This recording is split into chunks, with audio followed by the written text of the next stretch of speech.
And if nobody else told you, you are listening to the Old Tube Radio Network.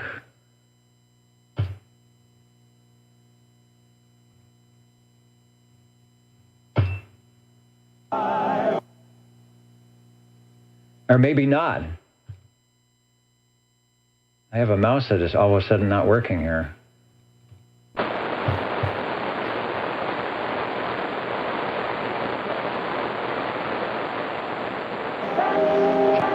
Channel 11, Old Tube. Are we having issues? Yeah, I've got a mouse that's no longer working.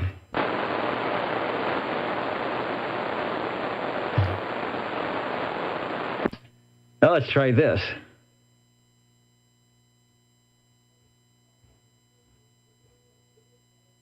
You don't have a cat in the studio, do you?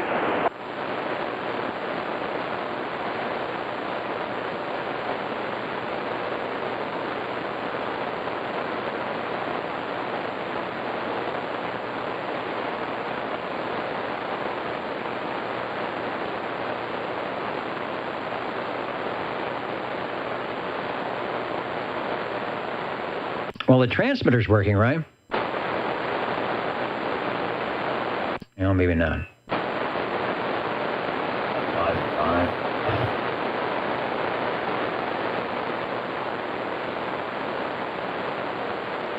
Actually, transmitter sounds good. Okay.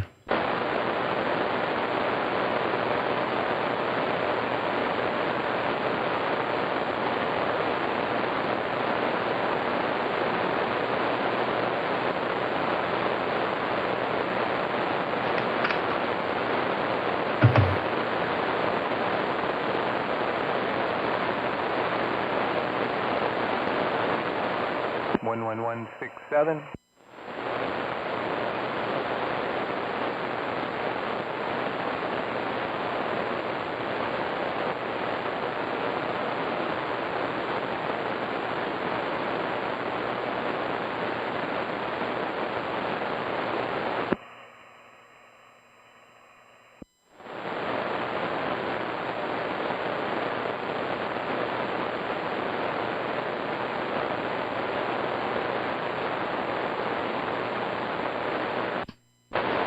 Well, the transmitter's working. Let me get started here. I really don't have a backup for that. Hello. Is the video up? Let's see, end stream. Now, the stream is up. The audio is up. And we're up at a 27085. So I think that's all we need for your Old Tube Radio Network. The place to be on Saturday evenings, if indeed you're looking for information, or maybe just to wonder how they sound, those classic old tube radios produced from 1958 to about 1978 when they just stopped making them. But radios still sound good, even they don't have tubes in them. But tonight we will prove that the ones that do have tubes still sound great. Here on the Old Tube Radio Network, my name is Dennis, your net control. We are on the air at 27085. That's channel 11 in the RF zone. So if you have a chance to tune us in there, do so. Otherwise, catch us at oldtuberadio.net on the stream, the Universal Media Netweb, which is up and running. And I believe the YouTube item is also going as well. Let me see if it's going to allow me to switch the video, which it just might. Yeah, okay, we're good to go. So let's start check-ins. If I can get 50% of the gear working here, we should be doing good. The first thing I would like to do is see if 00 is around. And this is the 8th week of our 8-week roster. Let's see. Oh, and there he is. Road Dog 507 00 checking in from Hudson Valley, New York. And that is correct. You are, but do not fret there, 41. You have perfect attendance, so you actually get thrown in to the drawing for 00 again, and that has happened.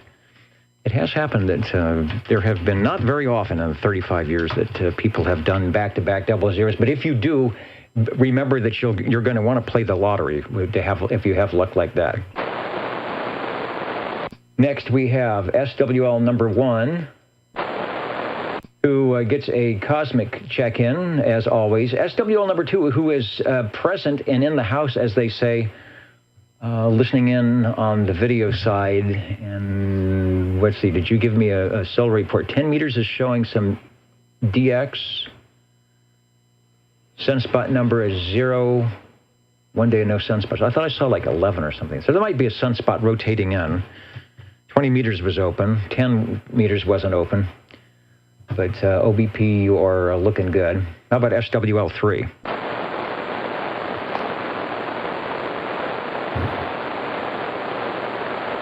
Let me get the headphones on here so they don't hang out in the wrong spot. SWL4. SWL5. I'm going to check in for Mama Rose. Saw her just the other day, and she said, say hello to all the old tube radio operators and SWLs. SWL6. SWL7.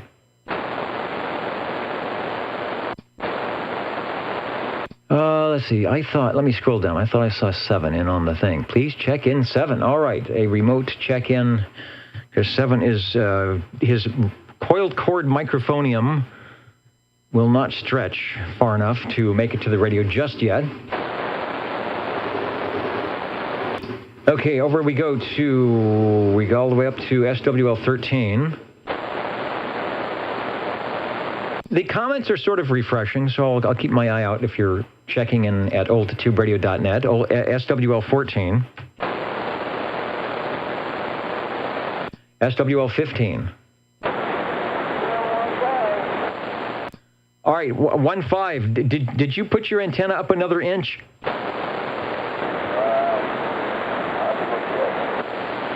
Yeah.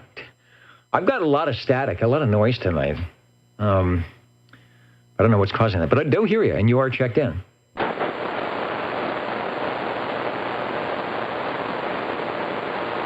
All right, let me just take a moment here. I think the video's up. Let me switch to the other camera. There is what's called the PM 2.5 meter, the settings for the Central Valley, for specifically Fresno, Clovis, in this vicinity, where we are, where the transmitter is, and where most of the stations that you will hear over the air are. And there is the PM 2.5 count, which is indicative of the particulate matter. And notice there is this 1, 2, 3, 4, 5. Those are levels. Normally, a good thing would be level 1 or maybe level 2, where the count is at 12. And you can see that Fresno, the Central Valley right now is at, it's in a level 5, which starts at 75, when we were probably about 150. So we are at least twice the level where they say you shouldn't be doing this. But that's what's happening with the smoke here in California. We have particulate levels that are sort of out of sight. So try not to breathe too much, won't you? Next, we have SWL 16. SWL 17. 17 checking in. Good evening, everybody. Yeah, good evening, Eric. Hope you're surviving the smoke and the heat. Actually, it wasn't. I don't even think it made 100 today, but the smoke was pretty bad. Sounding good. Thanks for checking in. Thank you very much. Have a good evening. Then we've got SWL 18. I've got to check in for Mikey on the Facebook side. SWL 19, in as usual for the show setup. when New York can attest that everything was working perfectly. Well, almost perfectly, but a lot better than it is now. But that's the way things work. So thanks for getting us set up there, 19. Over to SWL 20. Number 20 here. Please check in 29 and 54 and 135 unless he does it on his own. And you can do a real one. And I will be back later. Okay, I will get those people at the appropriate time. And hopefully you will be able to put on the particulate mask and jump into the radio room and join us. Yeah, starting to sound about the way it used to almost. Okay, still a little warm in here, and yeah, I thought I had a whole lot of dandruff. No, it was ashes. Okay, so we'll catch after a while. Wow, okay. Are you getting ashes over there? I haven't checked that, but I was out early this morning, so there was more leaves and things to rake up than ashes. Very good, and we will check with you later. And I didn't realize how much I use the mouse to perform the old Tube Radio Network. And when it's not working very well, that creates an issue. SWL21, Mr. JT from the Wasama Swamps, who tonight, what was he on? He was on the Sonar FS23. Will we get an FS23 checking in tonight? I don't know. The Black Cat JB440 reverse preamp.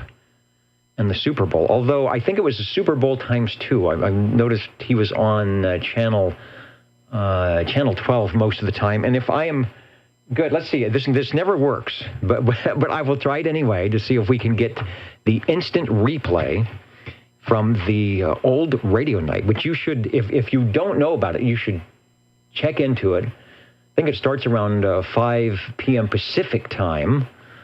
And it's, you go to, where do you go? I guess you go to Dirty Diaper 21 and look for Old Radio Night. Notice it's Old Radio Night. He does all sorts of radio. So let's see if we can get a replay here of Old Radio Night tonight. Oh, we've got to have the audio patched in. Here we go. Old Radio Night. Maybe? What now? What'd you say? How about that Dennis in California? Hey, Dennis in California. This 76-year-old white dog over here in Charleston, wave it in.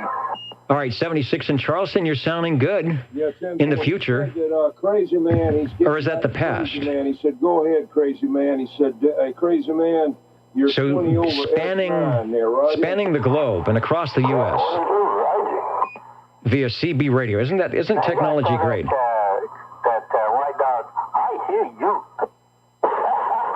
All right, well, that's working, and that's what goes on with the bodacious station from SWL21. Someone said that he was the strongest thing this side of the Mississippi, and I believe it. 21, you are checked in.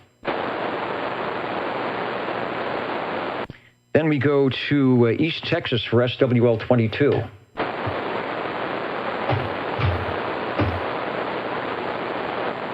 And then the guy, I think last week, Mitch was probably out with the agents working on a new record contract. But I do believe he is in tonight. 23 Skidoo sliding in, checking in from the fish market, where they're having a special on smoked fish. I asked, what else you got? They said, everything we have is smoked right now. And that is correct. I think no matter where you might be in California, we're sort of out of the fire zone, really. We have all the smoke, but the smoke is from fires about 100 miles so to the west, out where Mitch is, or north of where he is. Lots of fires up in the San Francisco Bay Area that were started by lightning.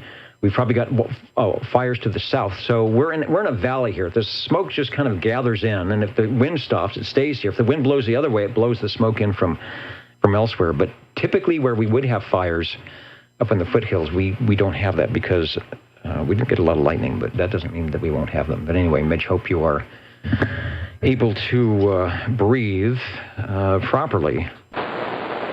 And we do have you checked in. SWL24. SWL25.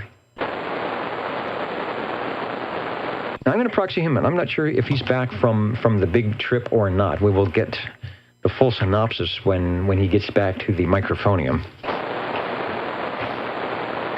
Going over to page 2, looking for SWL27.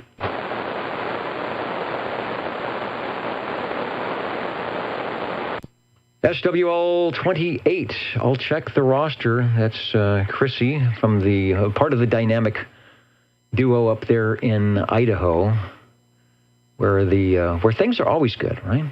Not like like here in California sometimes. How about SWL 29? We've got a proxy for Mr. Loner. SWL 30. I'll keep an eye out for Chrissy and Dwayne. SWL 31. I should go over to the really big board here and see who is in. Let's start from the front row. And tonight we've got, I think that's Charles out there in Anoka, Minnesota, right in the footlights tonight. Hello to Denton, North Carolina. Been listening in for a while. Centerville, Virginia, coming up to you. Hello to Fish Camp. Bothell, I think we're coming up to you. Hello to Larry in Central California. Derby, New York. Thanks for helping us get set up today. The Millmay, New Jersey station, or somewhere near, was also in early tonight. Toll House, California is not too far away. Hello to Morristown, Ohio. These are general locations. You may be close to that, but thanks for listening in.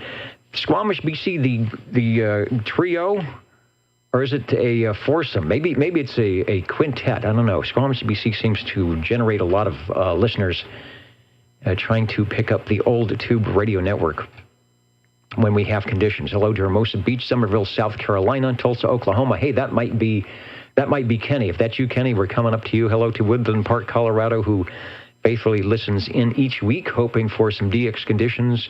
Temecula, hello down there in the 92591 area code, and of course, always the unknown SWL with the paper bag over their radio.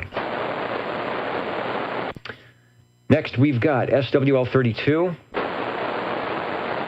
SWL 33 is myself, Bozo Control, the Jingle Singers, who we're having some issues with tonight. Let me try again. Let me see if we can get the Jingle Singers to actually come in here tonight. And I don't know. Yeah, see, there's something about the link. There's something about the Jingle Singers. Like, I think what it is we've given them such a nice facility over there. They just shut the microphone off and ignoring me. Let's try SWL 34. SWL 35. Let me scroll down and see if Mr. Bill is checking in from Cheyenne, which he always does, and no different tonight. About 40 minutes ago. Hi, Bill. Hope you are doing okay, and I'm sure you've kept up on the news here. A little bit smoky in Fresno town, and this week and last couple of days, and probably for another week or so until they get everything put out. That's the thing. They start putting the fires out, and it makes even more smoke. Let's try SWL 36. SWL 37. SWL 37 here, Dennis. Good evening. And good evening, Chris. You are sounding good here on the Old Tube Radio Network tonight. Thank you much. We'll be listening and waiting. Indeed. Wearing just the regular button-down shirt tonight, the issue for the Net Control nice, crisp shirt was getting a little wrinkled, so I had the Jingle Singers, send it out to the cleaners, and for some reason, they did not bring it back to me. I don't know what that's all about, so I had to, the last minute, find some appropriate garb here. Let's try SWL 38. SWL 39.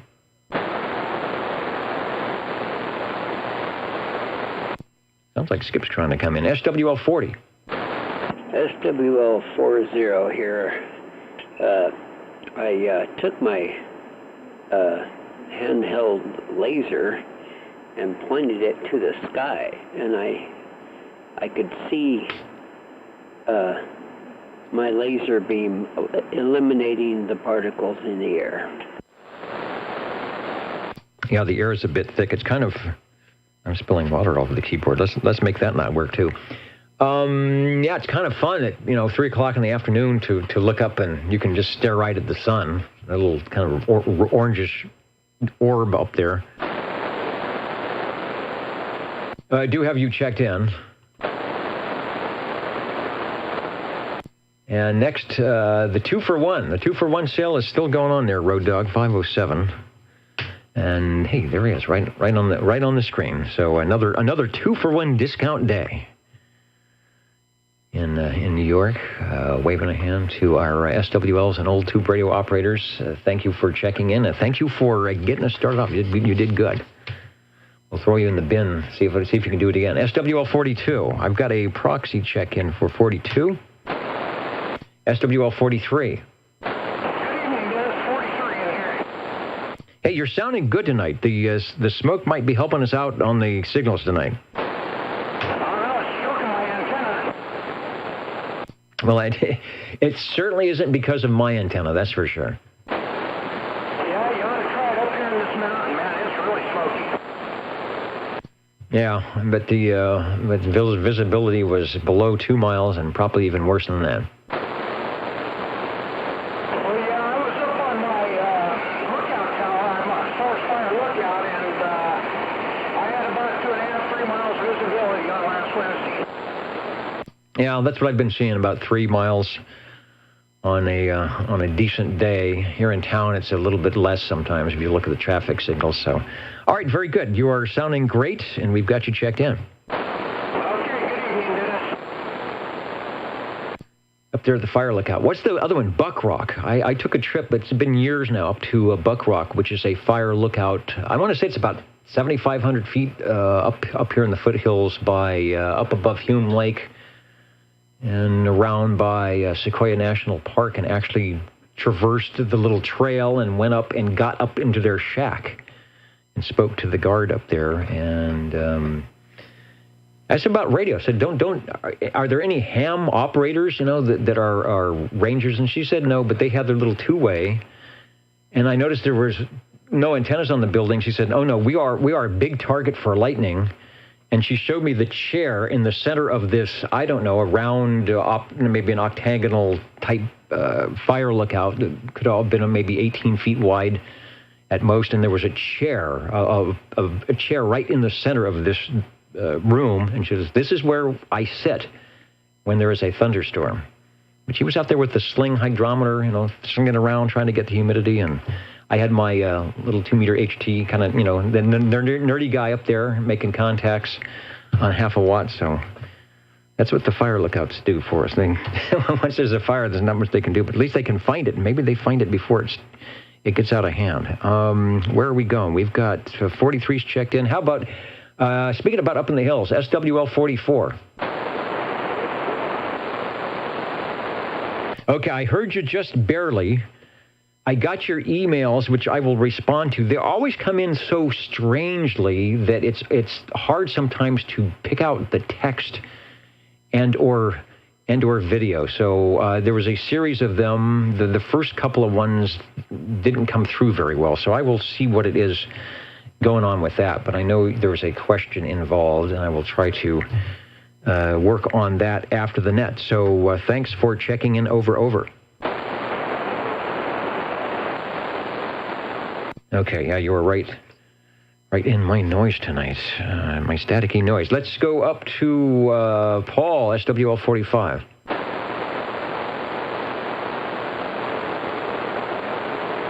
And he might be having some issues with the smoke tonight.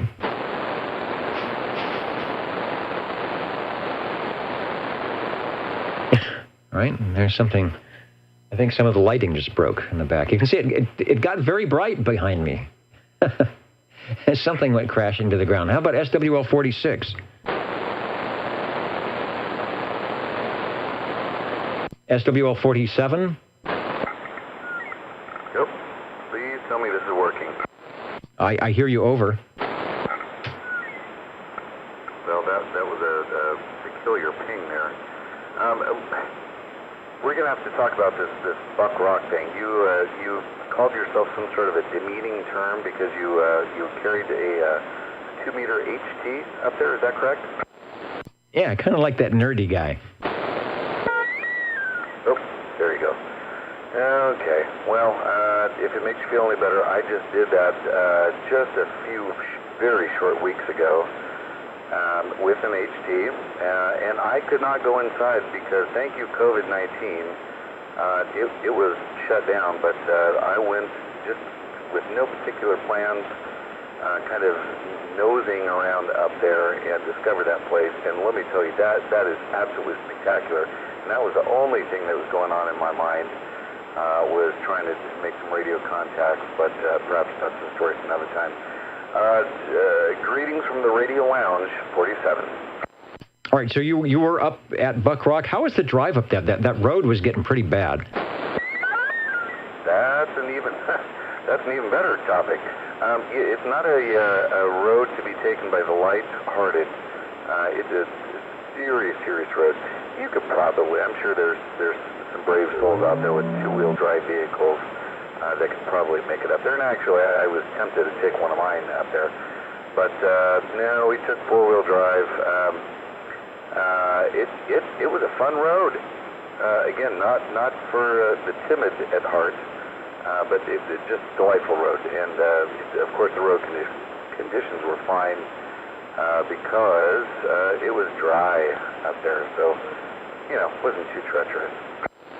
Yeah, well, I think the first time I went up was probably 25 years ago, and I was in the Buick Riviera, and that thing is really low, and so the road was good enough for the Riviera to make it all the way up to the little parking area, and then you had to walk up and go up the steps. But then after that, it was a two-wheel drive pickup truck. But back in the day, you could drive the lowrider up the hill. You are sounding good. We've got you checked in, and yeah, hopefully it's a great area up there. Maybe we'll do some more DXing. In fact, when I went up there, I'm taking a lot of time here. when I went up there, it was the contest. It was during the June VHF contest, so I had to sort of stop and make some contacts up on the hill. I was hearing everybody, and then I realized I didn't know what grid square I was in. And then it turned out, I think it was, when I figured it out, it was still in like DM07. I thought, oh man, I'm probably in a really great square that everybody wants. And by the time we figured it out, it's like, no, you're just in the same old one. So there you go. Anyway, you are sounding good, and we'll hopefully check in the radio here later. Next, we've got SWL 48.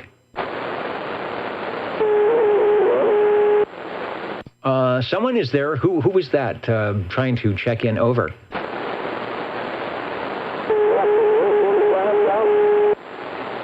I hear that. I hear you. Who is that? There's a squeal in the audio, so it's making it difficult for me to understand you. Over.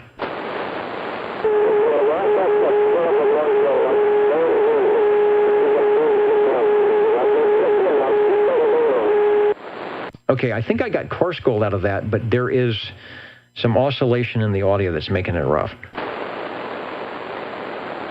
But don't go away. We'll be here until 10 o'clock tonight, so feel free to jump in any time if you think you've got a little peek and tweak going on there. Next is SWL 49.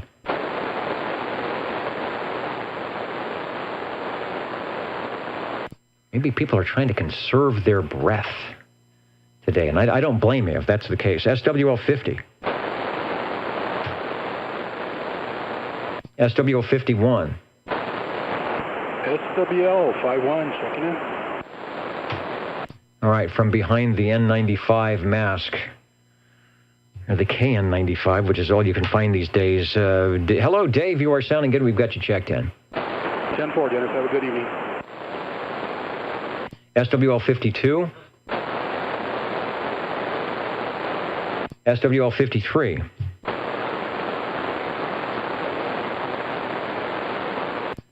Also, let me say hello to Jimmy Fielder's listening in at Old Tube Radio at the video side, and he's at the junction. We are at the intersection, counting the cars as they go by, and he's gotten the horn with the two longs and one short. Railroader 546 is saying hello to the tube radio operators and SWLs out there.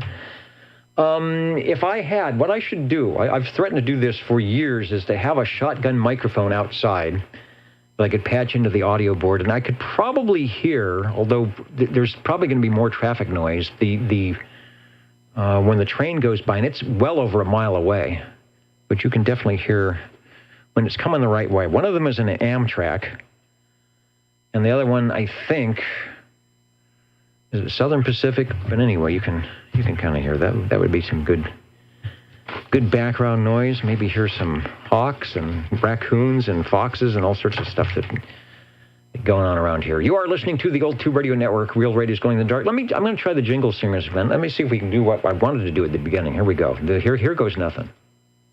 Now it isn't going to work, and I don't know who cut the cord, right? Who put the cord down? We'll work on that tonight. Page 3, SWL 54. We've got the cosmic check-in for Larry. SWL 55. 55 checking in. And can I proxy 65 at the appropriate time? Certainly. I'll get Eric checked in here in just moments. Sounding good. Thanks for checking in. Thank you. SWL 56. Good evening, Dennis and the net. 56, just for kicks. And thank you, Phil. Got you checked in as well here. Let's go over to SWL 57. And that is Mr. Brown Dog Audio, WWS 507, 1942, waving a hand. I think you also have, like I do, an Alpha Charlie number. I've yet to make a contact at one of the Alpha Charlies. I have tried. I've been kind of true to form and been trying to do it only on 16 lower sideband, which is kind of difficult. Not because it's difficult, just because there's nobody there. But we will keep our fingers crossed. Anyway, 57. Thanks for checking in. Says you got a beautiful evening in Kentucky. Also, let me say hello to others checking in. DJ Cool, 1234 saying hello. Alpha 4, Charlie Bravo. Got a great call all the way around, don't you? From EL98 in Deltona, Florida. Well, I'll see what happens when we get those 6-meter openings. That's when you start chasing the grid squares. Who else? Oh, Gary. Hello, Gary. He's out there in Sacramento, checking in, a little smoky but cooling off. I was wondering how you guys are up there, because you've got the fires kind of the west. You may have some up north. The Bay Area blows everything down this way, so cooling off at 89. And yeah, I wish I had some of the green room stacks too. I've just got some bottled water, and I can't even communicate over to the jingle singers tonight, so I'll see what's up with that. There must be something really, really good, and they've just shut everything down. So Gary's out there in Sacramento with the Robin T123B. There's Kenneth checking in. We'll get you checked in, Kenny. No problem. And anybody else that I should say hi to? Light Moon from Temecula. Oh, that's our Temecula station. Thank you for chiming in. Out there, Temecula. We don't get too many Temecula stations checking in. Popcorn 913. I think I'm going to have some popcorn after the program here tonight. The Old Tube Radio Network. Real radios are coming up after the roll call, and we will continue with that, looking for SWL 58. SWL 58 checking in from Marlboro Country. You're sounding good out here tonight, Dennis, and thank you for doing that, sir. All right, it's always fun. The video is good. People can see me wrestling with my gear and banging on the mouse trying to get that thing to work, and you don't realize all these little things you need to do the big picture. But you know, the good thing is the radio is working and the antenna is up. And it might be a bit smoky, but it's all working. Before you go, I want to, of course, as we always do, promote the Ditch Banks sideband net, which happens on Fridays at 8 p.m. I'll get this right. 8 p.m. Pacific Daylight Time on Channel 36, which is the 27365. Jeremy, SWL 58 is the net control for that. Came up with a great idea a couple months or so, and we are all having a good time on Friday evenings. I'm trying to see. Okay, let me see if I got some audio from. Let's see, probably from 2 weeks ago, because I know we didn't stream last week. Evidently, I did not, and I did hear this gentleman earlier, Operator 360, Ray and Dunlap. Go, Ray. I was hoping we'd hear Ray. No, maybe I didn't get off the key quick enough. Ray, are you out there? Yeah, Ray's in there. Oh, okay, heard him that time. Okay, I thought I heard him earlier. Because we always hear him better on sideband. Voices in the head again. Thank you, sir. How about operator 310? Good evening, Jeremy and the net. This is 310 Tony in Corscold. And we'll be hearing Tony shortly, but when he can, when his mices are working, Jeremy also puts up an SDR link in radio. So if you're out of the area, feel free to check into on your Universal Media Net web, Ditch Bank's SSB Net. Search for that and it's on Friday at 8 p.m. Pacific Daylight Time. And if conditions are good, we'll hear you over the radio. If not, you can leave some chat and watch the display. All right, thanks, Jeremy. Thank you, Dennis. Yeah, the gremlins always seem to come out after about 8 p.m. on Friday and Saturday. Anyways, we appreciate it, and thank you again, sir. All right, let me turn that off. I haven't made it through that one. How about SWL 59? Over to SWL 60. Yeah, we need to proxy Joe in. It's his birthday tonight. Hey, good stuff. Happy birthday, Joe. I don't have the birthday item. We have a special OTR birthday song. I don't know what happened to it. I'll see if I can find it. Then I'll have to play it just generically when I do find it for all those birthdays that we have missed. But it's a perfect rendition of, and it's probably copyrighted. It'll probably get struck off of the YouTube video, but we'll give it a try anyway. So happy birthday, Joe. Over to SWL, and we got you checked in if you're watching the video. SWL 61. All right, Dean, the guy with lots of patience, one, to just pull me out of the mud from his location, and two, it always seems like I go on a long diatribe before I check him in. So 61, you're sounding good. Thank you, sir. Over to beautiful downtown Clovis, SWL 62.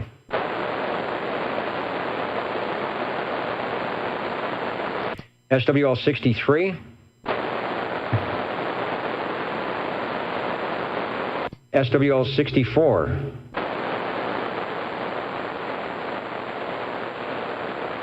Got a check-in for Eric Marshmallow, SWL 65. SWL 66.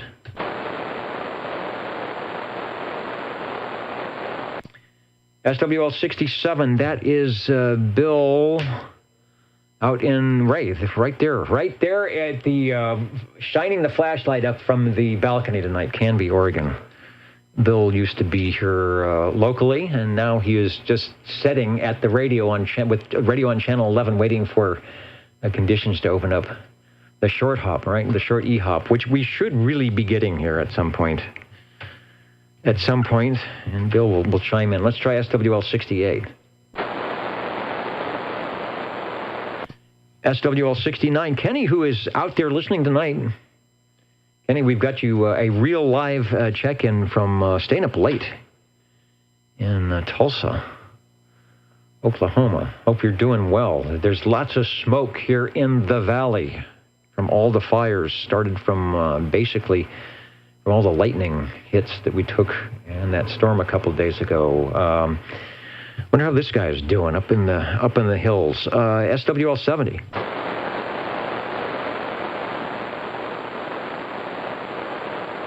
And I see Hendersonville, Tennessee, just checking in. So let me go back to SWL 32. I'm sorry, SWL 31. Put you in the wrong spot there. Robert and Teresa. Get the Hendersonville crew checked in. Let's go over to SWL 71. And I did see Stan checking in. Now, was it on the main page? I think he was jumping in, because I know it's hard to get the comments to scroll up. So I think I did see him on the video page. Yeah, Stan is checking in. Yeah, see, I missed the Mr. Announcer icon at the end. Wonder what's happening in Foreland. Got a lot of four stations. You know, Florida and Georgia and all those stations really do actually come in well when 10 meters opens up. Should be able to talk to, maybe talk to all these, all our favorite four-land stations here when conditions permit. Over to Eric, SWL 72.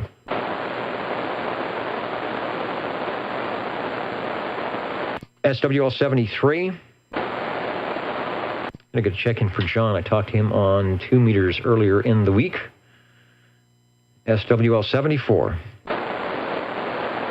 The proxy check in for Miss Jilly. SWL 75. SWL 77. Well, good evening, Dennis, and hello to all the listeners, 73s and 77 on the Tower of Power out of the Tower District. We're waving a hand. And sounding good through all the smoke here. Let's see, I'm checking the audio levels. I'm okay. I think this audio might be down a little bit tonight. That's generically, not yours, not your audio. My audio through the audio stream, so maybe I'm up. We'll see. I'm trying to keep the levels pretty standard, so if you're listening in, the stations and my audio should pretty much match up, so you don't go crazy when you're listening back to the replay. Let's try SWL 78, Richard in Everett. I thought I saw him, perhaps. Maybe that was from last week. No, he's right there. From cool, clear Everett, Washington. Indeed. Well, that's the way it's supposed to be. How are you guys doing on rain up there? It's been a dry year. I know it's been... The Seattle people were lamenting years back, but I think things are a little bit nicer, as you have told us from the cool, clear Everett, Washington. Thanks, Richard, for jumping in tonight. I know this guy was in earlier, SWL 79. 79, checking in. All right. And the classic line, what was it? Can you turn your carrier down? Is that what you said? Yeah. All right, that is a true classic Cebu line. Just ask somebody just to turn their station down. Just could you turn it down? All right, we got you checked in. Ha! Yeah, and it's very polite. It's not like can you go 10-7? Can you go off the air? I'm going to pin your coax. Just can you turn it down? What a gentleman. But Phillips like that. Let's see. Let's go to SWL 80. And then over to page 4, which is somewhere under page 3. Before I do that, I was going to check on something. What was it that I was going to check on? Oh, you know what? I was going to look at what's happening with the Bob and Steve show out in Ohio. Okay, live after the net. Bob and Steve in Ohio, taking care of the SWLs for a long time here. Live after the net with a live band. Maybe that's why I'm not able to hook up tonight. I have no idea. There's no audio from the studio tonight, and we're going to have a live band. I love it. In the spotlights, the Jingle Singers, they want to make a new record. They need to make a new record. We're getting tired of the old ones. Come on down. Let's see. Everyone in the balcony is welcome. And there's a lot of people up there tonight. I think it's cooler. The air conditioning is pumping the smoke down into the orchestra pit. Come on down to the OTR elevator. Or I should say, come on down the OTR elevator to the Green Room Lounge. If you're going to promote this thing, you've got to do it right. The Jingle Singers want to make a new record and enjoy a good evening hearing the Jingle Singers. Well, I hope they've practiced. I always go in there during the weekend. I don't see anybody practicing, so I hope they have practiced a little bit. At the bar tonight, steak sandwiches with onion rings. Not a fan of onion rings, but steak sandwich is okay. And watch the fires. Watch the fires out there. Yes, I was going to say, well, watch them out the window, but they're not that close. So stay safe. The green room is warm. Oops. No, it's the good kind of warm. Thanks, guys, for keeping the Jingle Singers happy. I think if it wasn't for Bob and Steve, they would have went over to that other gig. What is it? The old radio night. They would have flown the coop here, and they'd be out there with the JT singing it up over there. Let's try SWL 81.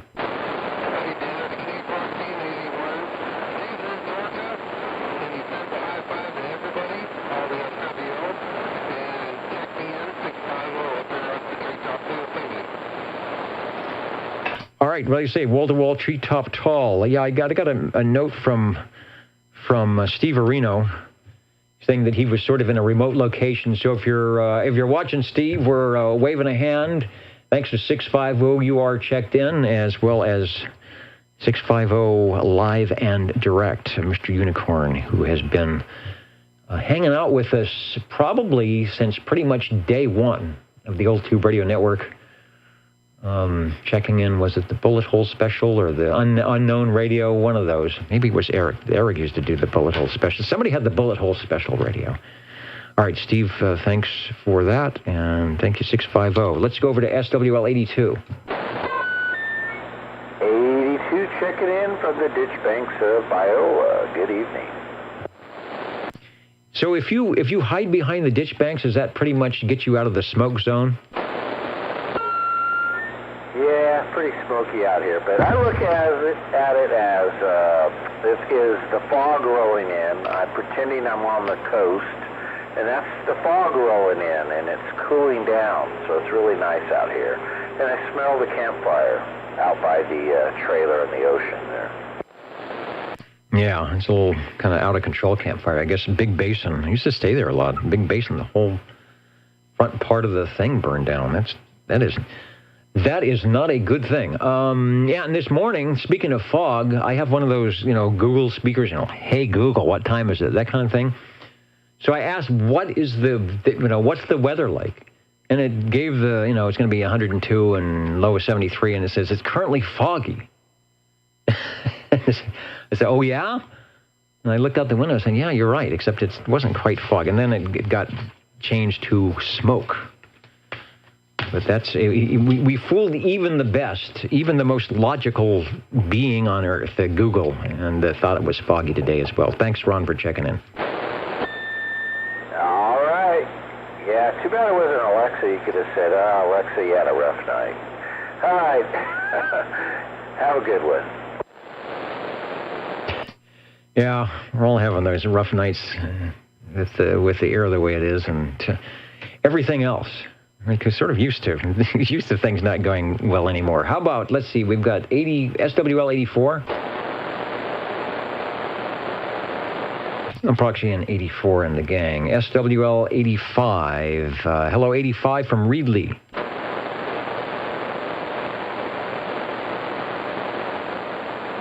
And a check-in, oh boy, this mouse is just not going to make it through the show here tonight. SWL 86, 87, and 88, that's the Mountain Maid, Candy Girl, and the Snowy Owl, respectively.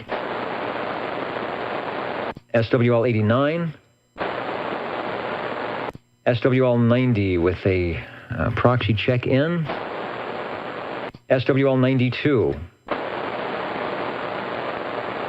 SWL 93, who was in earlier, Louis, we will get you checked in if I hope you are staying inside, Louis, and do not go outside. The air is bad enough, but we did hear you on the radio early, so we got you checked in.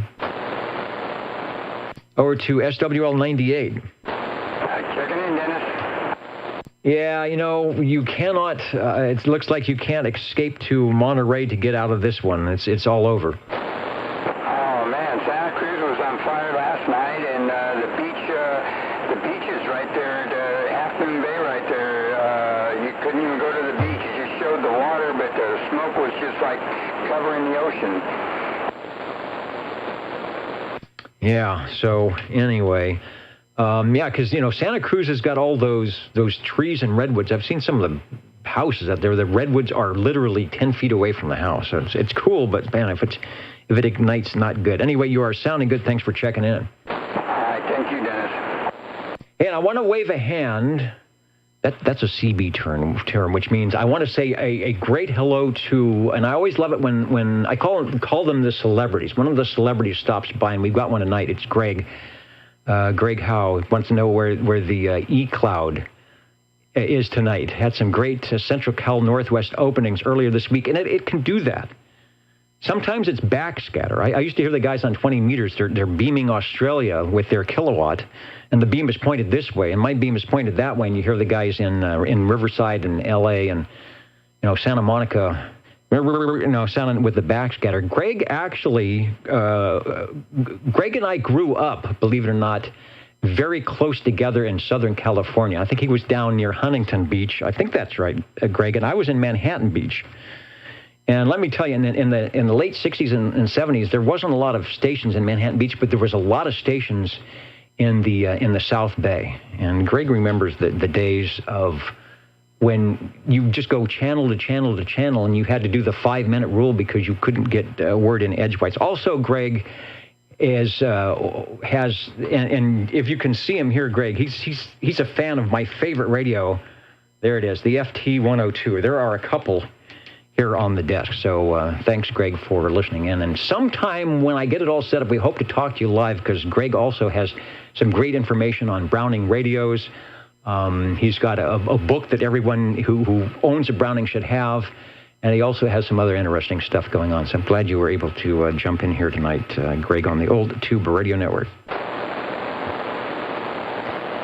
Continue with the roll call. I promise that we will be getting to the radios tonight, but we're having a good time visiting with our stations, and that is part of what this is about. The Old Tube Radio Network, back in the day when that's what CB was like. You know, you didn't have your iPhone and a lot of things. You just had the radio. You could visit that way. After Jackie Gleason went off the air, you'd turn on the radio, find your favorite channel, and make a contact. Looking for SWL, let's see if Mr. Cheesy Easy is out there at 103.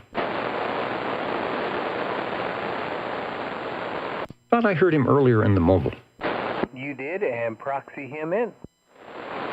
All right. Yeah, I thought I heard Jeff out there. So good. Thanks for that. I wasn't hearing things. I thought, well, maybe it was a reasonable facsimile, but it was the real thing. Let's head up to Auberry for SWL 109.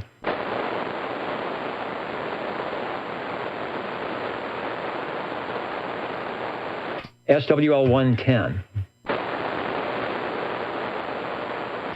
Shortwave listener 111, who said he was having the big noise level, but we actually heard him on the Ditch Banks playback, I do believe, or we tried to anyway. I'm going to get you an X in the square, Robert, if you're listening. Over.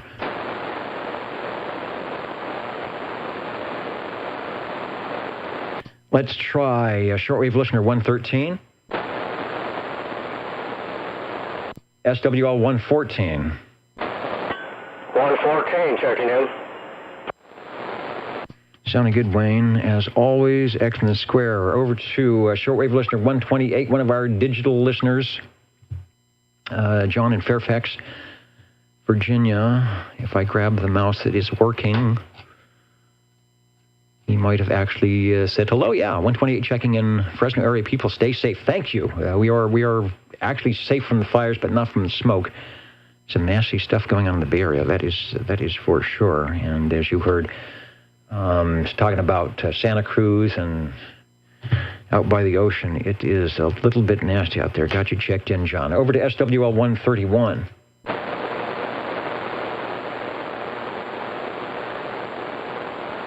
SWL 133. 111, try. Hey, 111.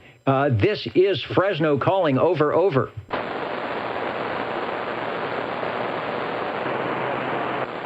Might have to wait for the playback on the internet, but I hear you from Reedley. Yeah, I'm using the delay. It sucks, but I'm here.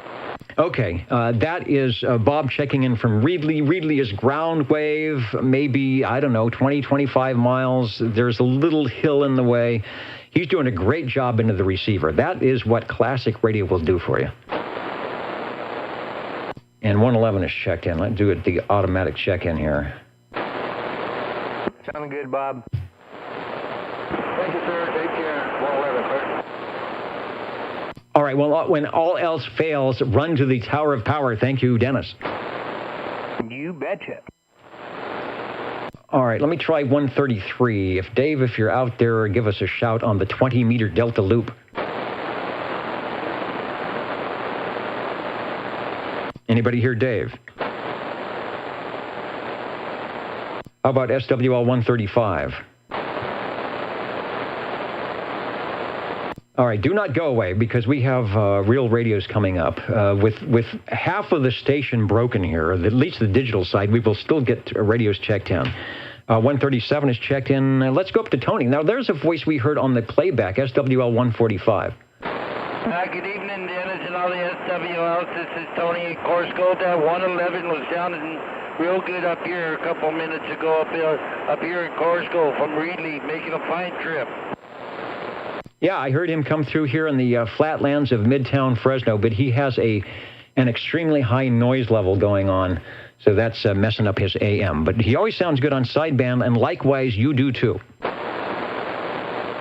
you, Dennis. Yeah, I just got to get the pole saw out tomorrow and do some trimming and hopefully get that dipole up next week sometime.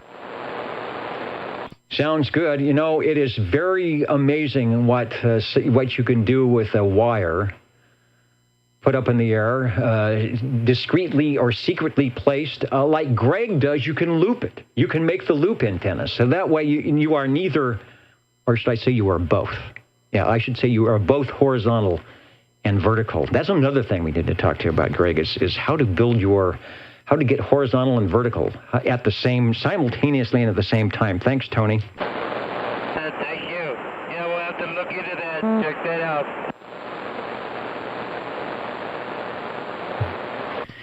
And let's go. Radios are coming up. Let's go to SWL 147. That is Neil in Kakalaki. He often checks in at the Old Tube radio check-in site, so I will scroll up and down and back and forth, and if I see Neil, we'll get you checked in, because I don't... Oh, there you are. 147 in Kakalaki checking in. Not much to report. Occasional conditions, but it comes and goes very fast. That is propagation for you. When you are not connected to the internet...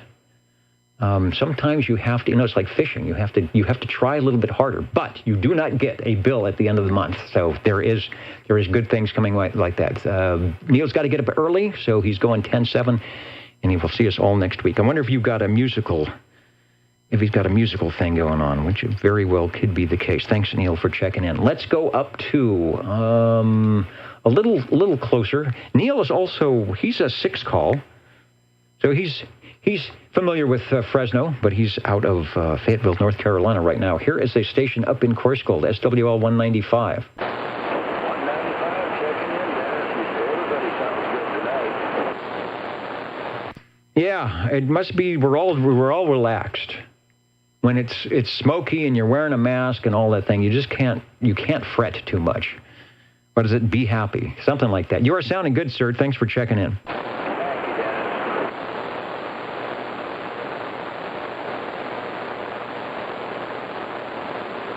And I'm still in hopes that we can get the Jingle Singers, get a connection up into the other studio here. But it looks, for some reason, I have no idea. I have no idea what's going on with that. But that's okay. We'll keep plugging on because I want to hear radios. Also, SWL 226.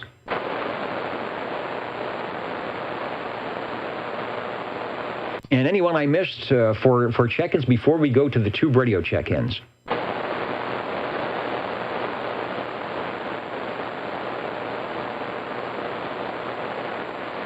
All right, and there is one. X4000 is out there saying hello.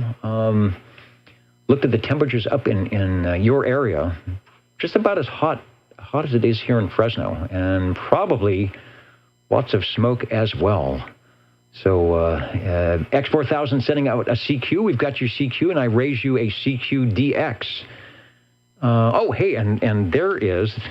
See, Dennis, all you have to do is look at the screen, and you'll get the check-ins you need. SWL 28 and SWL 30. Proxied in, but actually live and direct. So Dwayne and Chrissy, let me make it official on the screen by hitting that. At least that part of the system is semi-functioning tonight. SWL 28 and 30.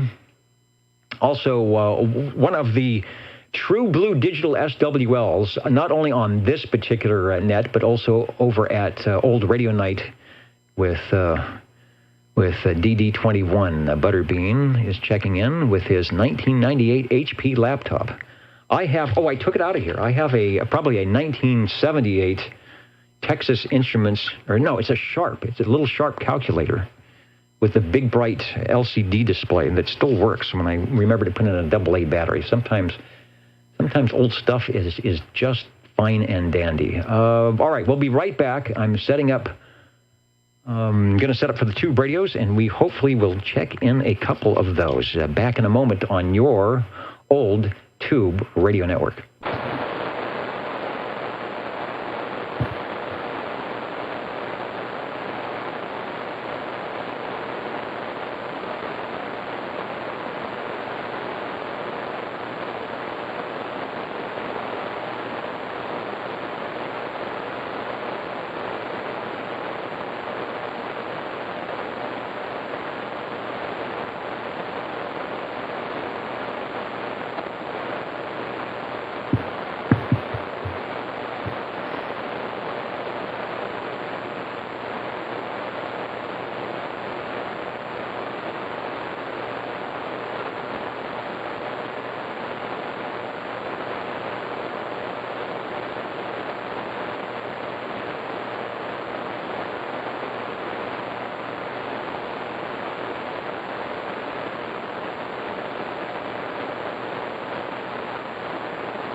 All right, sorry about the delay. I went through the other studio down to behind the rack and shaking some cables, but I don't think I'm going to get the jingle singers in here tonight. I will keep up. But what the main thing is that we are going to get in here tonight are the tube radios. There might be some of us that are still surviving the air here that want to stay up on a Saturday evening and check in a radio. I hope there are a few. OTR is standing by looking for radio number 1. 45.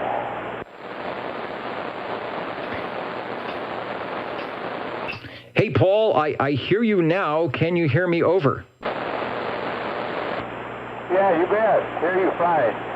Checking in. Okay, I'll get you checked in on the SWL side. Good to have you aboard. And how are things going up there with the smoke and all the other items? Well, this particular time, my radio's working good, and the smoke's laying down a little bit, so we're doing good. All right, I am ready to, if you've got a tube radio, I'm ready to have you jump in here and pull me out of the mess I've gotten myself into. Okay, well, I stay that way all the time, Dennis, so I'm used to it. This thing wasn't working at all earlier, and I got it working, so I'll keep my fingers crossed. I can check in my Helicopters CB-1. All right, CB1 from Helicrafters. Bill Halligan and the crew were no dummy when it came to what was happening with the Class D 11-meter service. And they were one of the, actually one of the first people to sort of jump in 1958, 59, and 60. And the way they did it is by repurposing a cabinet. I think it was a speaker cabinet. Let me find. We got a really great picture of the first radio that Helicrafters did. There it is, the CB1. Let me go to that, and that is courtesy of Cliff's collection. And if you run back through some of the Helicrafters, you will find a speaker cabinet that looks a lot like this. But in true fashion of Class D, keeping it simple, you need to get on the air, you need to have it crystal, you need to transmit, and you don't need a lot of other stuff. So tell us what you're doing there. Yeah, okay.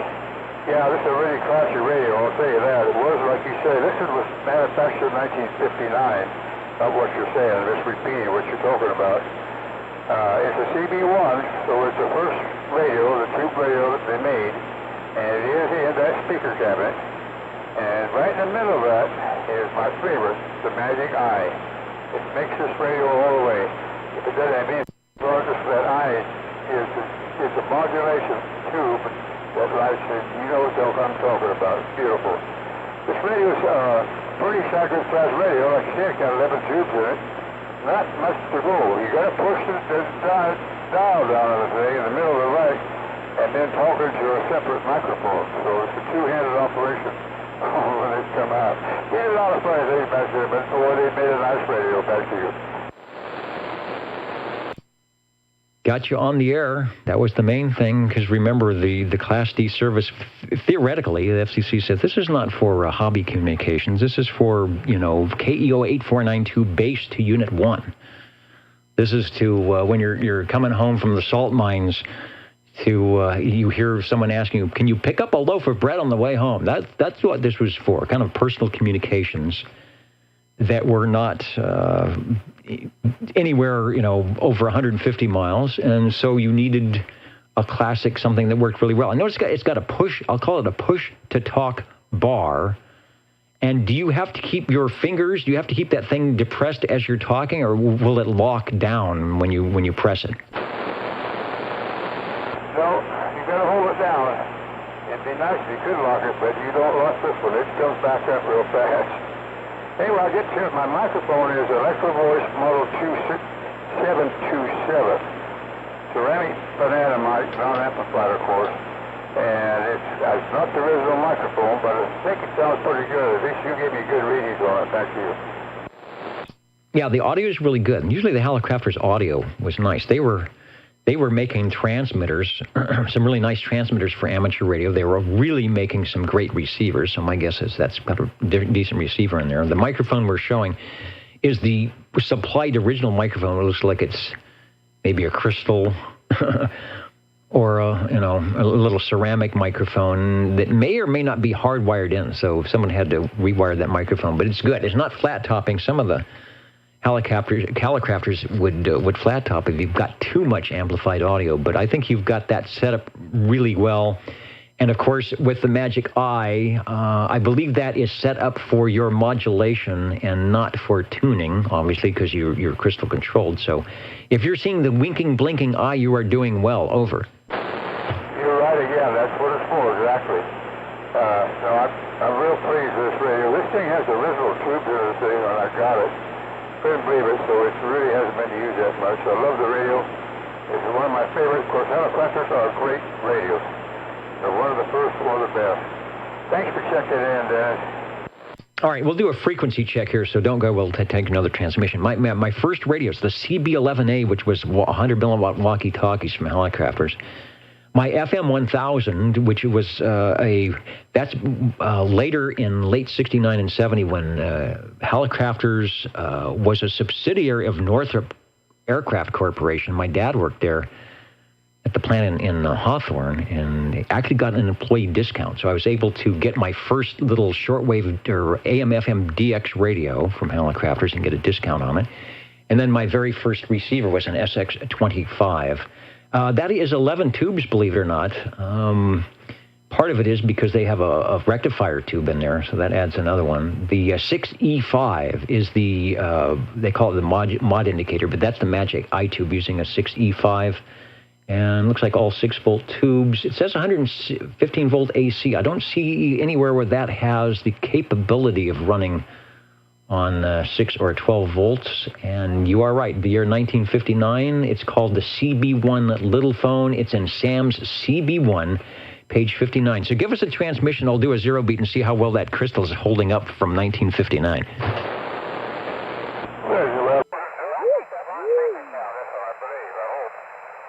Should be fairly close. It's easy one to do. You only got one tube for the receiver and one for the transmit, so you're not going to get the crystal fixed up. Whatever you put in, that's what it's going to work on all the time. Back to you. That sounds good. Here I am. We're back in the studio with me and my COVID hair, the Hallicrafters CB1, the S-meter, so if you watch the playback, you can give yourself a radio report. And yeah, pretty close. 27084, we'll call it .7. So what, 300 cycles low maybe, and the FCC allowed you, I think, 700 cycles. So you are in the picture. Sounding good. Thanks for getting us started off with the Hallicrafters. Yeah, thank you for checking it in, and I'm glad that quote on frequency. I'll tell you, any more with the crystal situation, you take what you can get and hope it's close. Thanks again, Dennis. All right, thanks for bringing it by here on OTR, the Old Tube Radio Network, where oftentimes when everything works, we would be going to the Jingle Singers. But I think tonight they are having a good time over in the green room, so we'll let them do that, and we'll say we're listening for radio number 2. I want to be number 2. Pick me. Hey, right up there in the front row. Step on up into the air chair. 82 from the ditch banks. Over. That is correct. This is 82 from the ditch banks of Iowa, and we are on a Eagle, a Browning Eagle, the S23 transmitter, and the R27 receiver.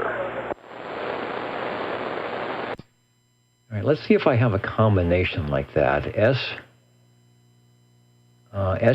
What was the transmitter? S23? Yes, the S23 and the R27 for the receiver. Wow. Now, I thought I had some pictures on that. R27, S23. All right, let me try something here. I've got an actual set. Let me get to the right setup here. That is one actually from Joe, former SWL 58, believe it or not, Mr. Yogi Bear. Let's pull that one up, and it's got the extra piece which you may not have, but I think that is what we were looking at. That's the original Eagle. Yeah, that looks just like the one I got. How about that? I have the extra piece, but my extra piece is a lot bigger.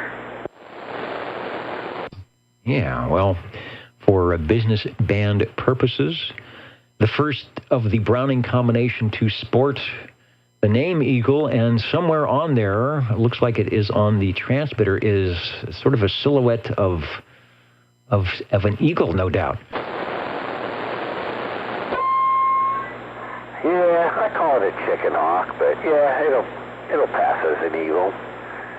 Yeah, that extra piece, is that, what is the extra piece there? That's the 180, huh? Is that called the 180? That is the 180, probably classified as a business band amplifier. Oh, okay. All right. I thought that was like emergency purposes. I forgot about all those rules back then. But anyway, yeah, my radio looks just like that.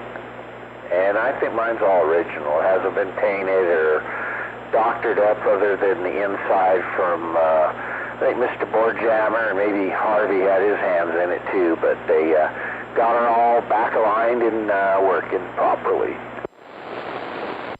Yeah, they're amazing, those guys. There were two of these, two versions. The radio was produced from 1964 to 1966, thereabouts.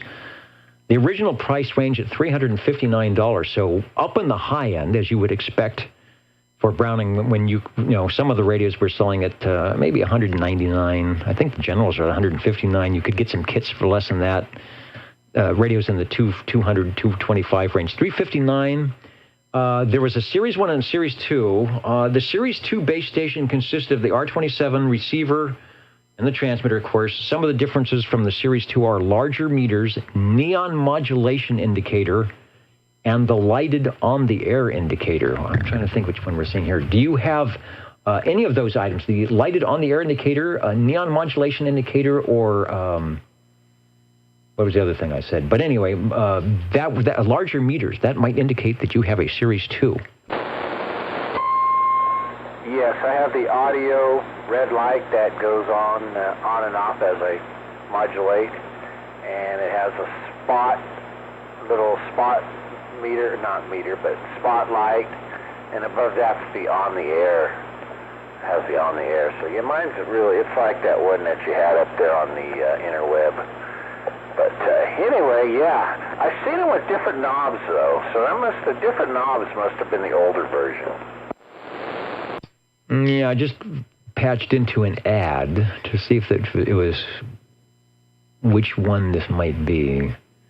Browning Laboratories from Laconia, New Hampshire, Union Avenue. The Browning Eagle is the most modern base station you can buy. It has all the latest features you've been looking for, and it delivers that famous Browning base station performance. If you want the base station that's the talk of the CB airwaves, you want the new Browning Eagle. The undisputed, I'm trying to read this, mark of excellence in CB, and they give you receiver specifications and transmitter specifications and all sorts of good stuff. It looks like over at oldtuberadio.com there is an operator's manual, but you're doing just fine, so you may not need that. And give us another transmission on Radio 2.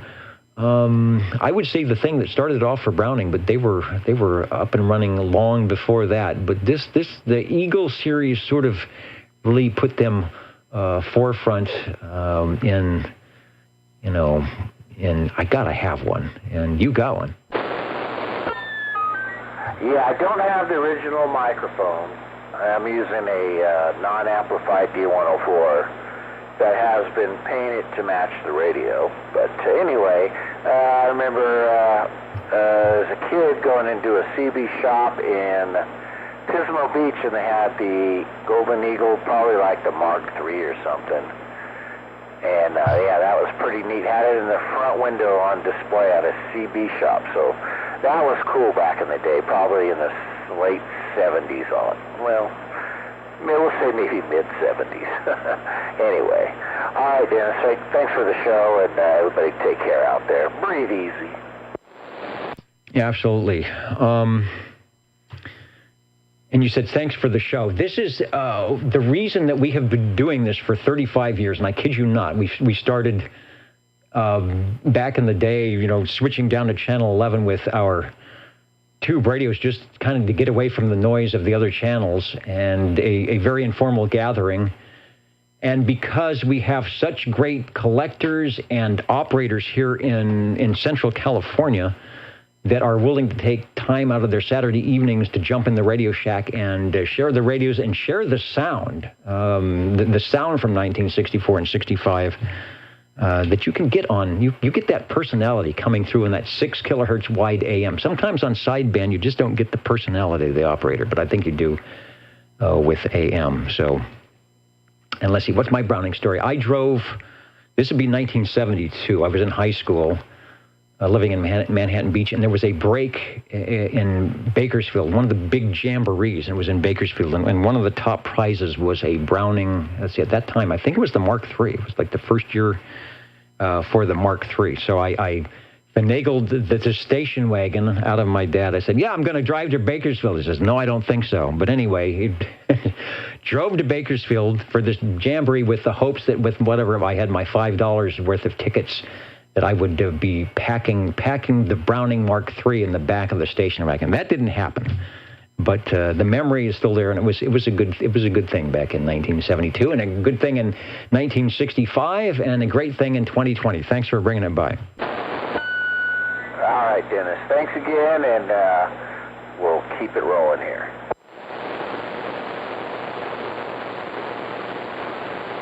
Yeah, I'm still trying to get the Jingle Singers to show up tonight, but it looks like it's just not happening.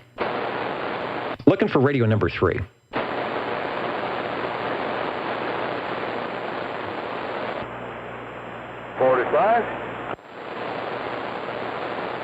And there is 45. Yeah, let's try it again. I've got a spot for you. Over. Okay. All right.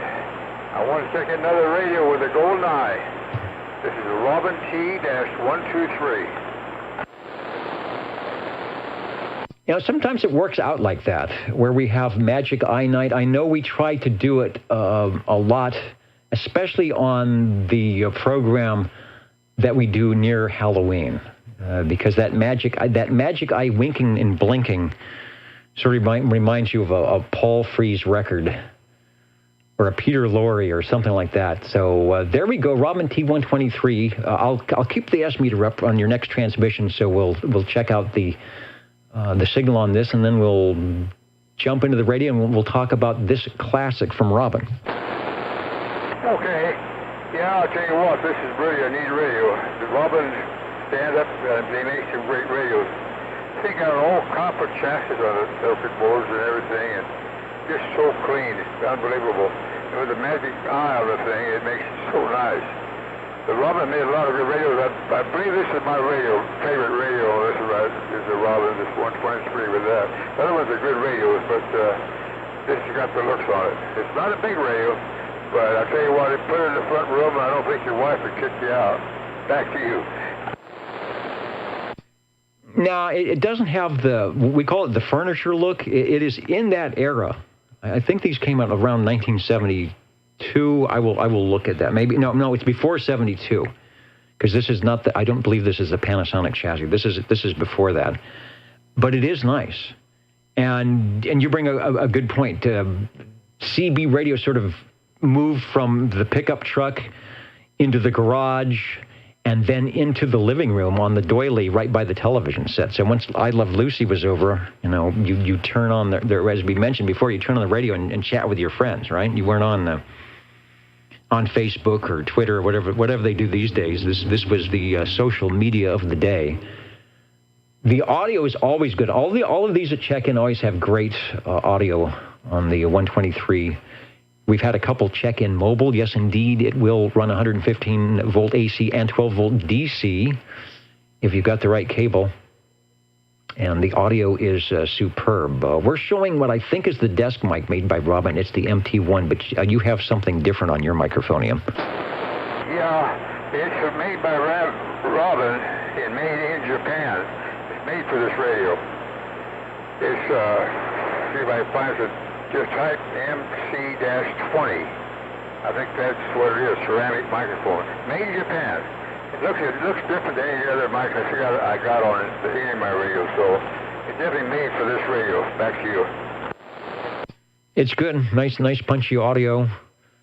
Good signal. Maybe we'll do, since I did it on your other one, we'll do a frequency check on this. I don't have any information if these were all solid crystals, or by this time if they were doing the, I'm thinking they might have been doing the frequency, synthesis where you're combining 3 or 4 crystals to get the channels you want.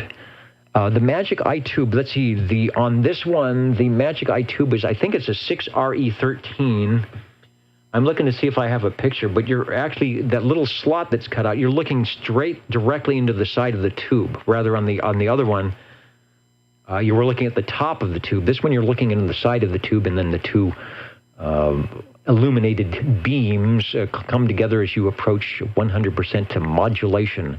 And Paul, give us the microphonium that you are using with that radio over. Okay, it's ceramic type MC-20, and it says Robin on the front of it.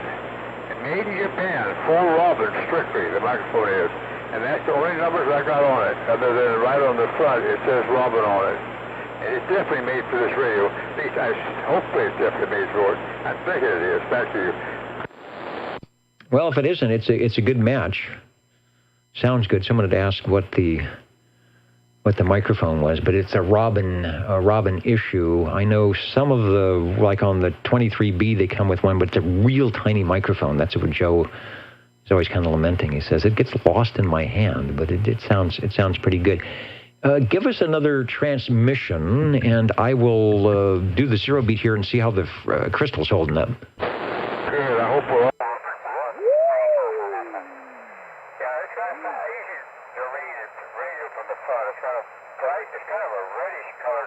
Globe and the meter there, which you got meter, it's got 3 structures on it, so I can't read the doggone thing. Fine. Anyway, enough of that. Back to you. Back to me in the studio. Radio number 3 here on the Old Tube Radio Network. Channel 11 is where we're at, the Central Valley of California, oldtuberadio.net and the Universal Media Netweb, and somewhere on a YouTube video, I think. It's being produced even as we speak. At 927 Radio 3, the Robin T123. Paul is at the microphone. Paul is up in the foothills to my east and north, probably maybe 30 or 40 miles away as the crow flies. So he's putting a great signal with the Robin radio tonight. And frequency-wise, it is exactly where the Hallicrafter CB1, about 300 cycles low, so very close. And of course on AM, you can be off quite a bit before my filters will go wacky. Doing good. I think there's a good choice tonight, and I like the fact that we're featuring the Magic iTubes. Over. Yeah, I love them. Interesting to watch them, I'll tell you. Anyway, that meter is RF modulation. All that one meter there in the front, top, left, up the radio. And so it's got all the goodies to it. It's just a modern, nice-looking radio. Back to you. Modern for the time in its day, 40 years ago or so, and it sounds good in the 21st century. It's amazing how these radios hold up quite well, and again, it speaks well of you for keeping them ready to go here for the Old Tube Radio Network. We certainly appreciate that. So thanks for radio number 3 tonight. Thank you, Dan.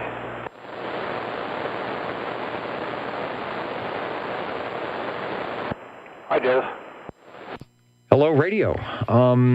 You found, I know it's smoky up there, you found the radio through all the smoke. Really? Man, it's smoky everywhere. I'm tired of it, darn it. But what are you going to do? Hey, can I get a weight check-in? Yeah. In fact, up on the screen for those watching, we've put checking in and checked in. Actually, you know what? I have to. The mouse that works, if I do that, it will say you are checked in. SWL 70 from up near Morgan Canyon and beyond. Over. Yeah. I don't know how far. Is there anywhere in the state you can go, whether it's where it's not smoky? You know, it's hard to say. Oops. Now the lights are failing me here on the video. Maybe up in the northeast corner. I don't know what's happening down in the super, San Diego style area. They've got foothills and things, but it ain't fun. And apparently, there's a possibility that we could have some more lightning stuff coming up. Yeah, I think I read there was thousands, like plural, of lightning strikes up north. So crazy stuff. Yeah, I'm going on my trip, my annual backpacking trip. When is that? On the 3rd? September 2nd or 3rd? And I'll be out for 8 days. So hopefully I'll have some days that have some mostly blue skies anyway. I guess we'll see. It's a little ways, week or so away, but excuse me, hopefully that stuff will blow through a little bit. Yeah, well, just have to not exert yourself too much, and it will all work. In fact, that was going to be my question to you. If you had a chance this crazy year to get out and in the flora and fauna and do any backpacking, and will you be bringing a radio? Oh, definitely. Yeah, I wanted to do some winter stuff this year, and it just didn't happen. I want to do a couple winter things and like maybe the winter field day thing, but maybe next winter. But yes, definitely.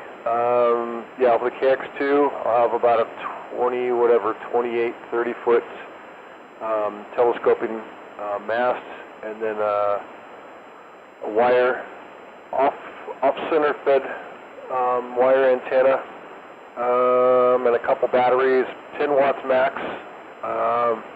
But we should be able to make some contacts, yeah. Yeah, we'll be bringing it and having some fun. All right, you had fun until Daddy took the dipole away, and then it was true QRP. Sounding good. We've got you checked in. Good luck on the projects, and I hope you have a good time on the excursion. And, of course, we will want a full report when you return. All right, you'll get it. That's how I recharge, once a year. It's the only time I can go anymore. But that's where I just shut it down and go off-grid. Well, go off-grid except for now ham radio the last 4 or 5 years. But, yeah, we'll do. We'll do, Dennis. Hey, thanks very much. Appreciate the late check-in and appreciate everything that you do. Have a great evening, 7-3.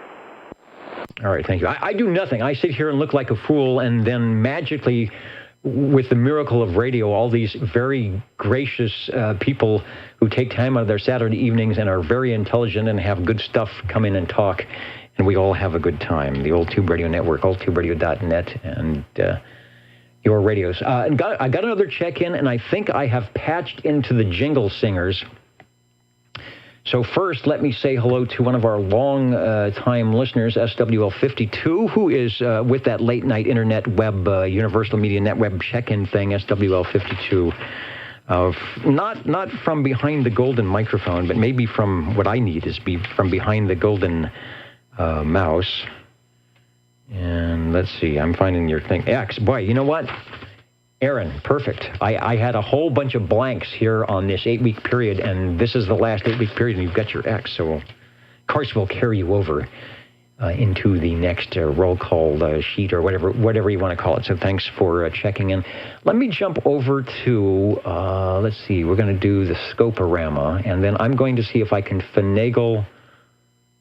Okay, now the mouse isn't working. Great. The thing I want to do, it's not working. Okay, let me try this. All right, that's not working either. All right, so what I will try to do is see if we can jump in to the Jingle Singers, which is something we wanted to do earlier. Here we go. You may not find us on your TV, because in case you did not know, we're being brought to you by OTR. Brought to you on 27.085 megahertz. Brought to you by RADI. the Old Tube Radio Network. Yeah, don't you love it when things just don't quite go right? The Old Tube Radio Network, thanks to Stan and X4000 for that. Our radio tribute. Do not add pictures to radio. It gets kind of wacky. Also, I have been not looking at the other screen because I've been trying to make this one work, so I will refresh some comments on that and see who is out there listening. In the meantime, we are standing by and hoping we can get radio number 4 on the line. 45. And we just might have it. Paul, this one sounds interesting at 9:38 Pacific Daylight Time. So back to you if you can hear me over. Yeah, this doesn't have the magic eye, but it's a neat old radio. It's an Aircastle 23-02. Aircastle 23. I'm not even sure if I got one of these in my Rolodex. Give me the number again. I got 2302. No, wait a minute. I may just have one here. Yes, I do. All right. This looks possibly like a Fanon in Aircastle clothing, or a courier, perhaps. Go ahead. Yeah, that's it. They made quite a few of these radios with different names on the front. I think a few of the old stores had them. All the old, mail-in catalog type stores with a different name on it, different colors on them. This is a brown color, as you can see, rather nice looking, and it's got a modulation light on the thing. No eye, which I wish it did have. It's got a good meter on the left-hand top and everything. It's just a plain, great old radio, and I think you're right, it's made by Courier. Yeah, there was a, let's see, the Fanon Fanfare, I think, had the same chassis. There were some other ones as well. So it's got some good bones inside. I'm going to ask you what you're doing for the microphone. It's a little bit on the distorted side, like flat topping. So I don't know if these radios had a range boost on it or not, but I can hear you just fine. So no problem there. Also sounds like you're about 6 feet away from the element. So I'm just wondering if it's a desk mic with an element stuck back in the base. Anyway, it's interesting audio. The radio itself is great. Back to you. Okay. Well, let's see. We turn it down a little bit there. My favorite little radio microphone, my Turner Plus 3. All right. You can probably split the difference from where it is now and where you had it. That'll bring your average loudness up and probably keep the radio happy. Give it a shot. Over. Okay, it's hard. I'm just moving just a little bit, so I'm going to leave it about there. I back off a little bit close to it too. You got to back off a few inches at least, probably 6 to 12 inches at least, to make it sound properly.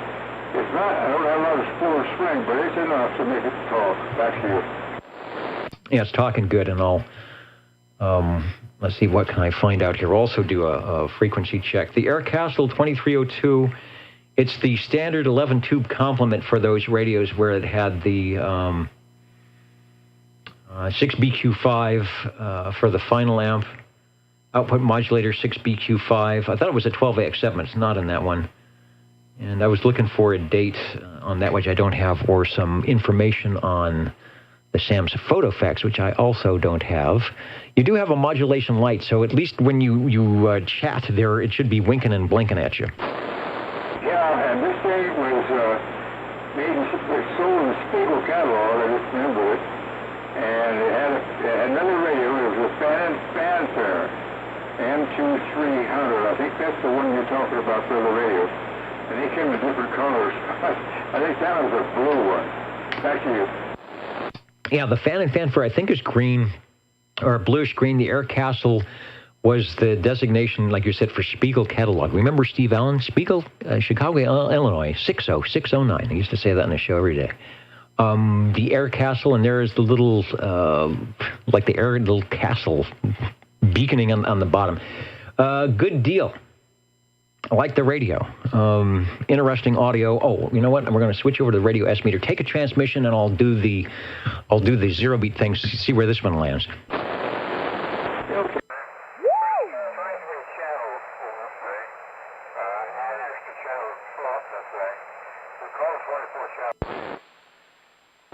I would think that's too legal, but it's close enough. Anyway, I can back to you on this. This is how check it is. Hey, thanks for bringing it by. And again, I'm beginning to think my radio is broken. It's checking out about the same at 27084.7, so about 300 cycles low. I don't have to do much. I click into the sideband and just tweak the knob there, and you are right there. Radio number 4, the Old Tube Radio Network, the Aircastle 2302. From the line of Fan and Courier chassis, this one, I think, produced, or let's say the elevation, the facade produced for the Spiegel catalog back in the day. Sounding good from Paul up there in North Fork. Thanks for bringing that by. Yeah, I'll be listening to it on the archive for sure. Thanks, Dennis. All right, thanks for bringing it by. I'm going to try again, since we seem to have the link up working here for the Jingle Singers. Let's see what else they can do on the Old Tube Radio Network. How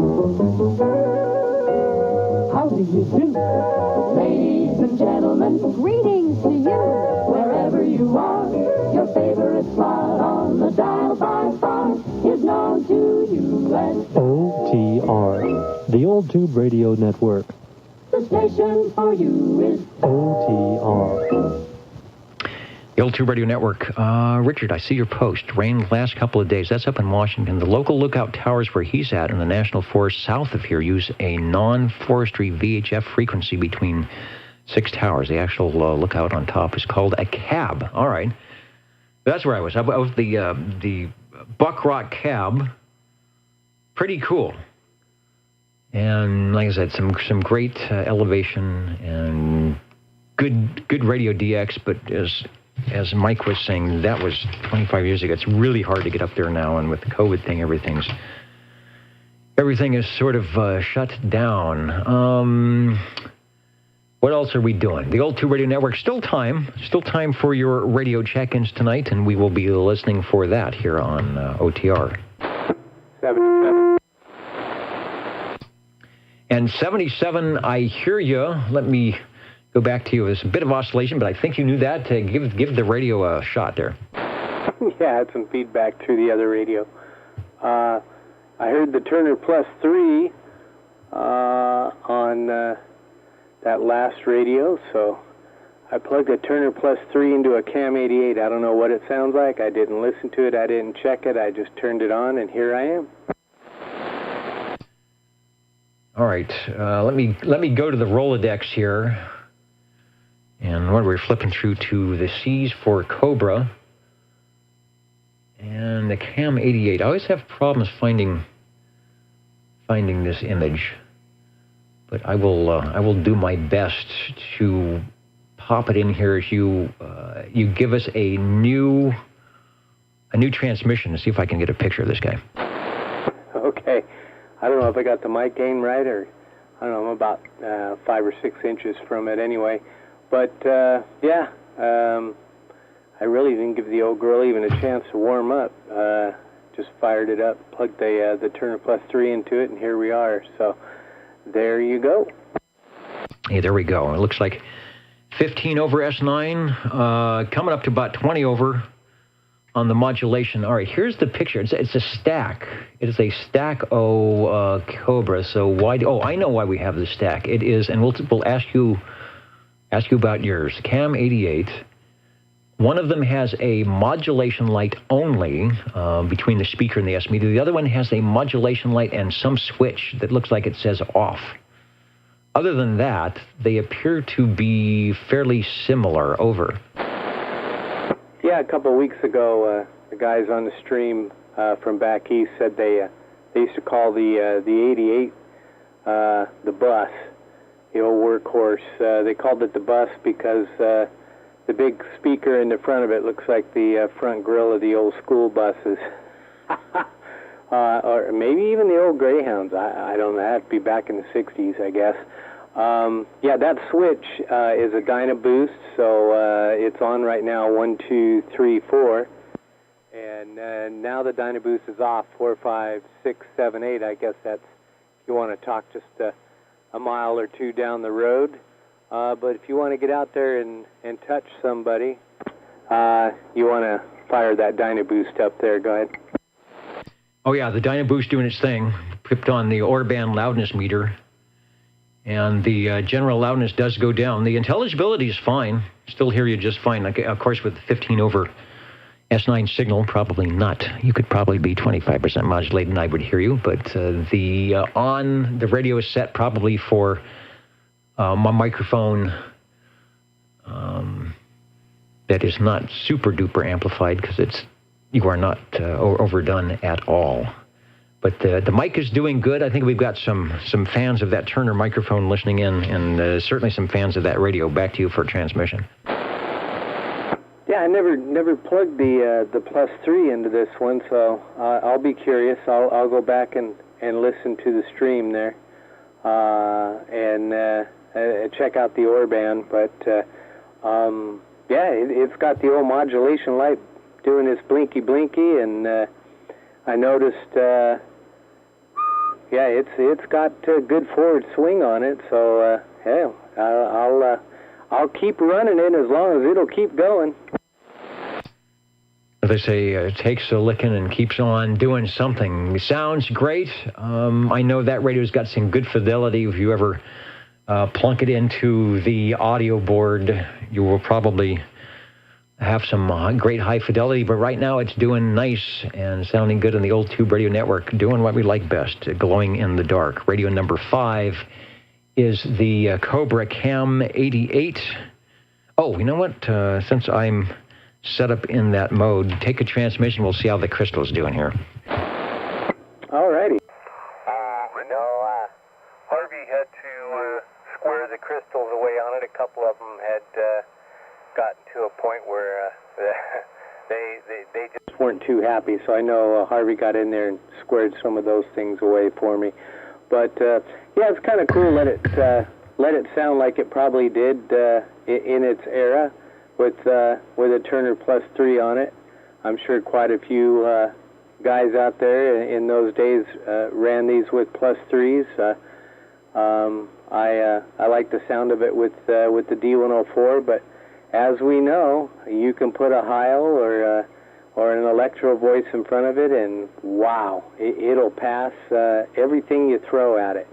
So with that, we'll get out of here. We sure appreciate it, Dennis, and once again, 73s to all the listeners. Indeed. Sounds good. That's got very good sideband. I turn over and sideband sounds really good. So it's got nice modulation, 27084.5. Maybe 400, 500 cycles low. So it's in there. I don't think anybody needs to take their Delta tunes to the plus or to the minus side to hear you. Oh, you know what? I'm having... I see a little bit of SWR things happening. Let me make an on-air adjustment. 1, 2, 3, 4, 5. All right, we'll do right. Just like that. Thanks for bringing it by. Break OTR. And the break OTR. Go ahead, over. Hey, Dennis, it's 131. Wait 8 seconds. Hey, you know, if you see the glowing 6L6 tube at oldtuberadio.net, you can pretty much guess that you weren't that late. John, I'm bringing up the SWL sheet to click on 131, and I click on it again, and it says, you are checked in. Thanks for remembering the Saturday night place to be.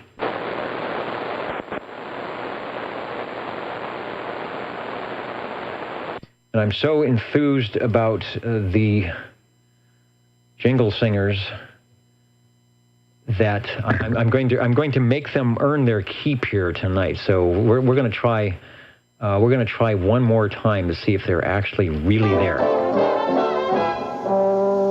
You're listening in the latest style. 27.085 megahertz. Channel 11, Old Tube Radio.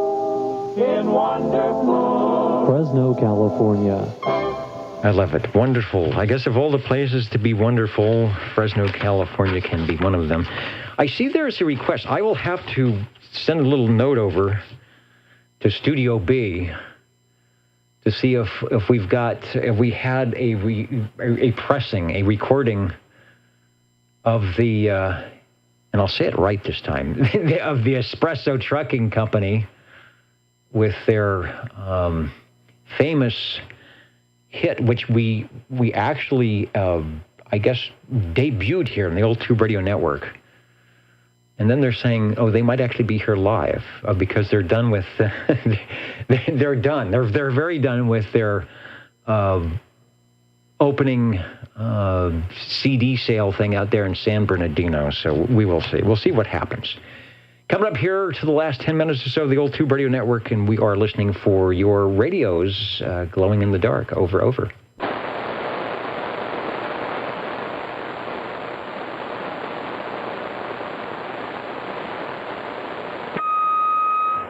How about this one? You know, it has a familiar sound. It has that ping sound. And we have one of the Browning Eagle aficionados on listening tonight, which is a very good thing. So he is going to definitely appreciate the sound of that radio. And maybe you can, you mentioned some modifications, so maybe you can talk about that as well. But go ahead, you'll be radio number 6. There's that high-pitched one. Number 20 on the Browning Golden Beagle R68T68 by Browning Lavatories with the custom D104. The Browning medallion stuck on the back of the unamped D104. What modifications were you talking about? I don't know. I thought you said you had done some modifications on that, but maybe I misspoke.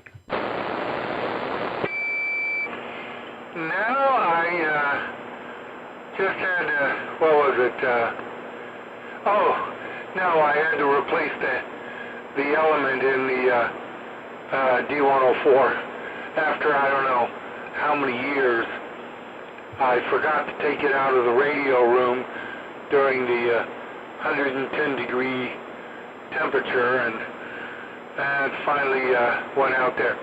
Now, there was a question earlier about the R27S23, something about a Series 1, Series 2, or something like that?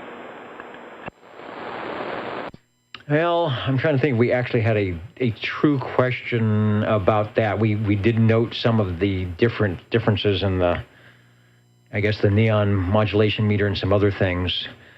The one you have, the R68 T68, before, after, that was the radio, obviously, that came out after the Eagle, hence the Golden Eagle, but it wasn't yet the Mark II. That is correct. That's this one. Okay, on the S23, when you transmit, when you key down, the on-the-air light goes on. You have a spotlight and you have an audio light. The audio light, depending on how high you might have the mic turned up, either glows a little bit, then fluctuates with your modulation. There is a modification that I don't know if it was ever factory, but I can look into it, but I have seen it, where that on-the-air light is put in series with the transmit line, kind of. They run it, the bulb in series there, and so when you key up, you do get your modulate, or your audio fluctuation from the also have the on-the-air light move with your voice. The only problem with that is if the bulb goes out, you have no transmit. Hey, it's like the old Christmas tree light thing, right? When one goes out, they all go out. Roger. Now, the thought about, yeah, it could be a factory mod that they did, you know, because on the Browning 512, 523, the Browning Drake mobile base radio, when you key up, you have that round jeweled light that goes on. That is factory in series, and if the bulb is out, you have no transmit, and there's a lot of voltage kind of on there. Even though it's a small bulb, if you happen to touch that while keyed up, it kind of knocks you back a little bit. So because that was a factory deal, and I do have the schematic for that radio for the 523 and 512, you can see how it is in that transmit circuit. And if you take the bulb out, or the bulb goes out, you have no transmit at all. So I have seen a S23 with that mod in there, and the bulb did go out. And I had looked there, and I was trying to figure out why the thing wouldn't transmit. And then I kind of went through a few little things with it, and I went, oh, look at that, somebody did that. And I put a bulb in there, and then it was back to normal. However, I didn't think that was a good thing, so I took that all out, and I put it back the way it was. There's no schematic that I found that from the factory that has that mod in it. Also, another difference on the transmitter is the spot button. Some of them have or most of them have a big, we'll call it a big metal push button for the spot. And then some have a small little button. And that's what I got. And it sounds good. A great old Buzzard transmission. The Golden Eagle R68, T68, Series 1, Series 2. I'm sure they only produced those for about a year, maybe a little over a year, 1967 and through 68 at some point. Price was still under $400, about $395, so it didn't go up much from the R27, S23. The, let's see, Browning Golden Eagle Series 2 transmitter has the lighted on-the-air light rather than the spotlight. Like you said, the Series 1 did. Some receivers have variable RF gain, others have a 3-position switch for RF gain. And let's see, shown in the picture, the optional wood cabinet, $25 at that time.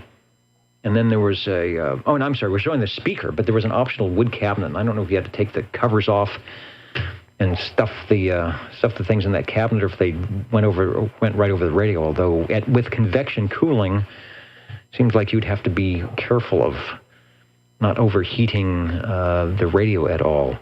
Anyway, I know that is one of your faves. It always seems to fire up quite nicely.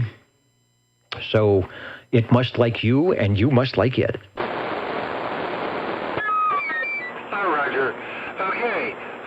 That last transmission of mine was kind of long. Did I drop out at all?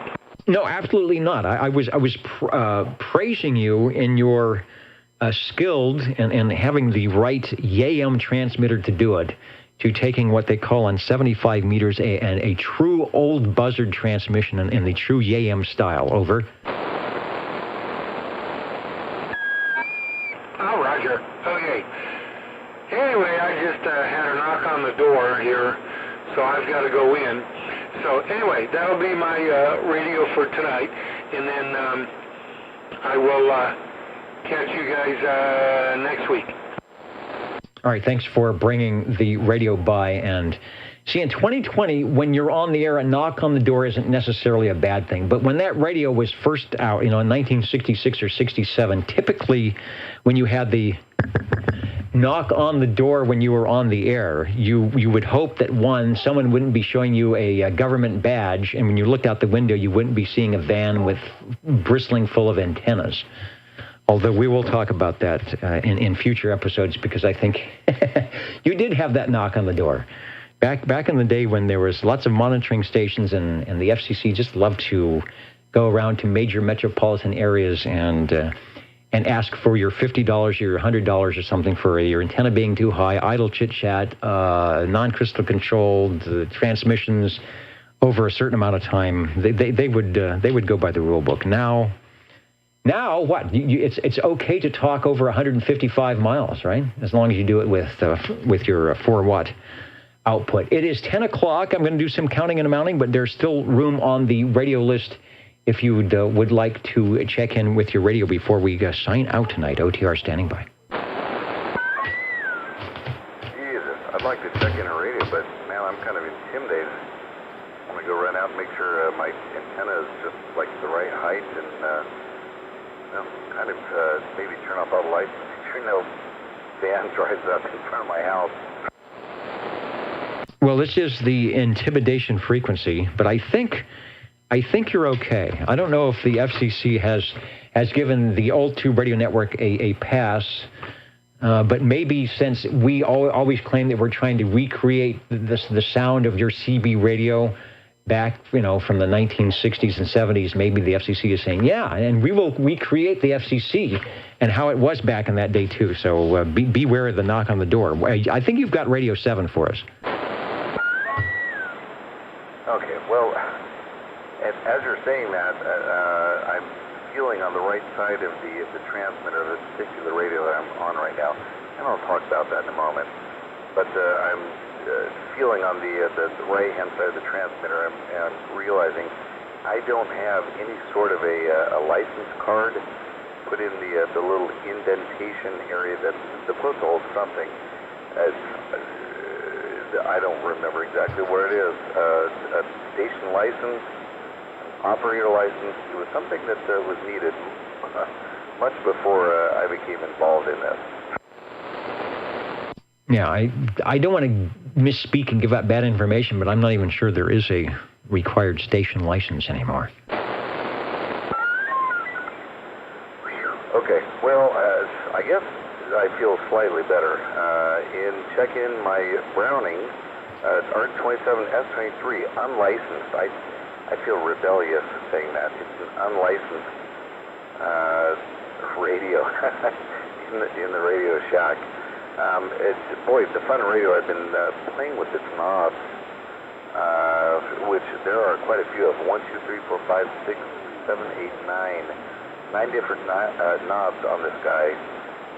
So you get to play with it just to make sure everything is tuning OTR and everyone else in to maximum performance.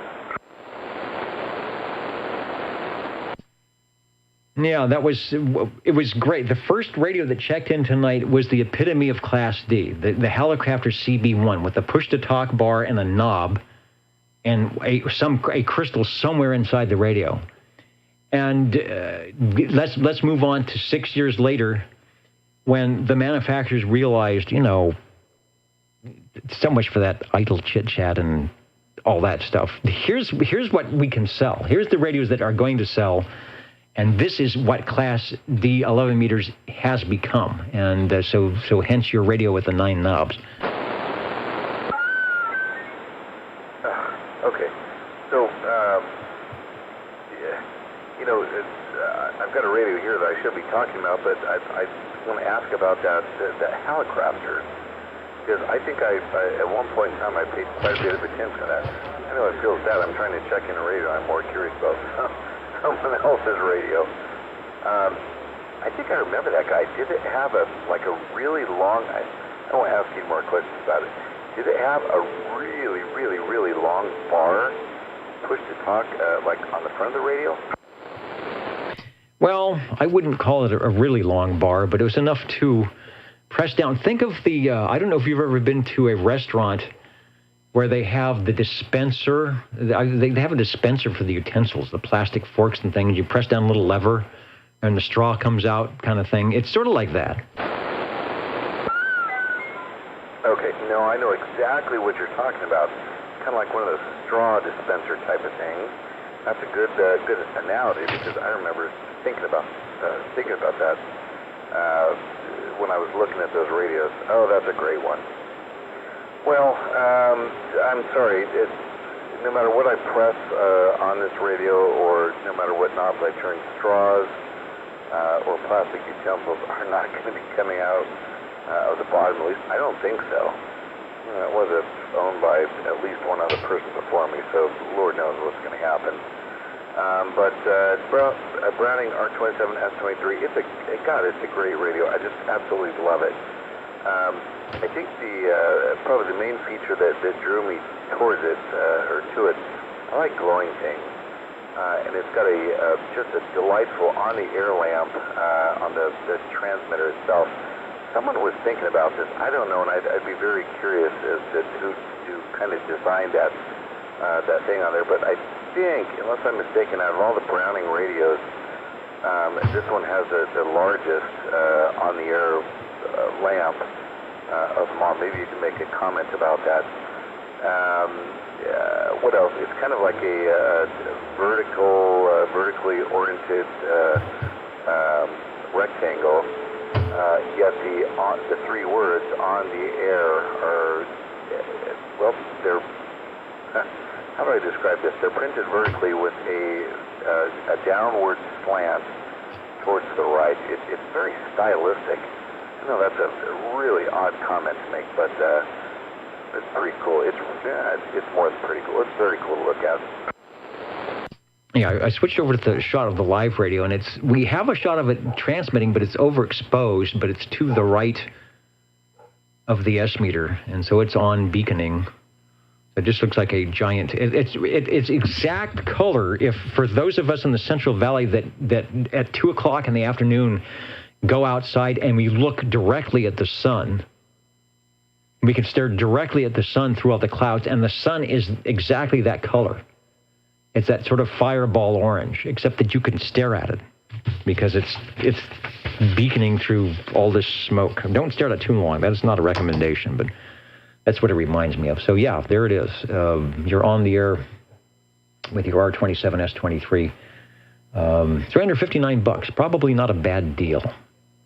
Probably what they sell for now.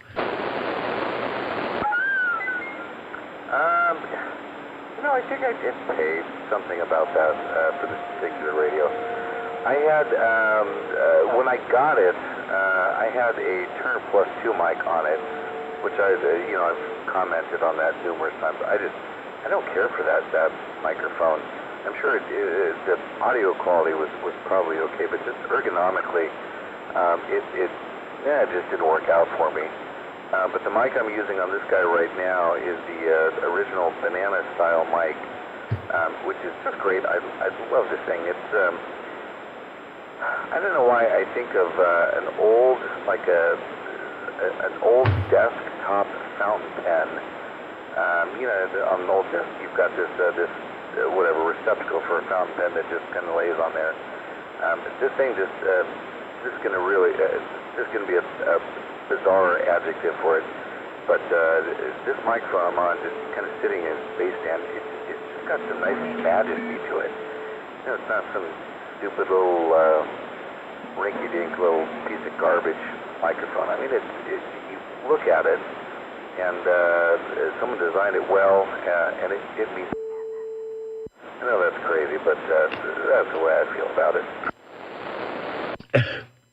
Well, to each their own, and with microphonium, sometimes you just have to. The ugly duckling may be the one that sounds the best to the person on the other side. So that's one of our features. Do we have features here? One of our features in the Old Tube Radio Network is you get to, if you watch the playback or listen to the audio archives, you can give yourself a radio check and decide this. Like, I like that microphone better. I like the sound of that better, even though I don't like the looks of it. Starting to hear some heterodyne under your signal. One of the SWLs chimed in and said, yes, indeed, I think we're well past the gray line, but maybe for the Pacific Islands who are starting to sneak into the mix here. So I won't keep it too long since we're past 12 o'clock, but do enjoy the Browning Eagle R27 S23, which is also paired, and I've got the ad here, with the Raven back in 1965 when we had those check-in before. That was mobile versions. Even the dogs are barking. Even the dogs love it here at OTR. If I turned off the noise gate, you could probably hear barking dogs on the background. I want to say goodnight to Greg, losing his connection out there. Good night to the OTR group. And Greg, thanks for stopping by tonight. Like I said, if we ever get to some Zoom or the phone patch hooked up or whatever, you are definitely one on our list that we'd like to talk to live and pick your brain on certain items of interest. So thanks for stopping by tonight. Believe it or not, Greg, we've been doing this for 35 years, at least over the air, not with all the fancy audio and digital stuff, but over the air chatting like this since the mid-1980s. So it's a good thing, and a lot of us now are ham radio operators as well, like yourself. Good night to Greg, and we'll go back to you, Mike, for a transmission, and then I'm gonna sign out of here. Okay. Well, I don't know what else I can say. Although phone patches are definitely cool, and I know there have been several times when I wish I could take advantage of that. No, this Brownie doesn't have phone patch built in. I'm sure everyone already knows that. So, okay. On that, I'll send it back to you. Thanks for letting me check it in. You sound great. Everyone else just sounds spectacular on this large radio. So, goodness sakes, I'm so glad that we are all out here still using these just delightful apparatuses. So, thank you. And on that, 73. All right, 73 sounding good. The jingle singers, who I think are working, are ready to do what they do best at this time on the Old Tube Radio Network. So let me see if indeed they are ready. You're tuned to OTR. Channel 11. right here in Fresno, California. Stay with us. Old Tube Radio. And be modern. Counting and amounting, and we will be right back on OTR.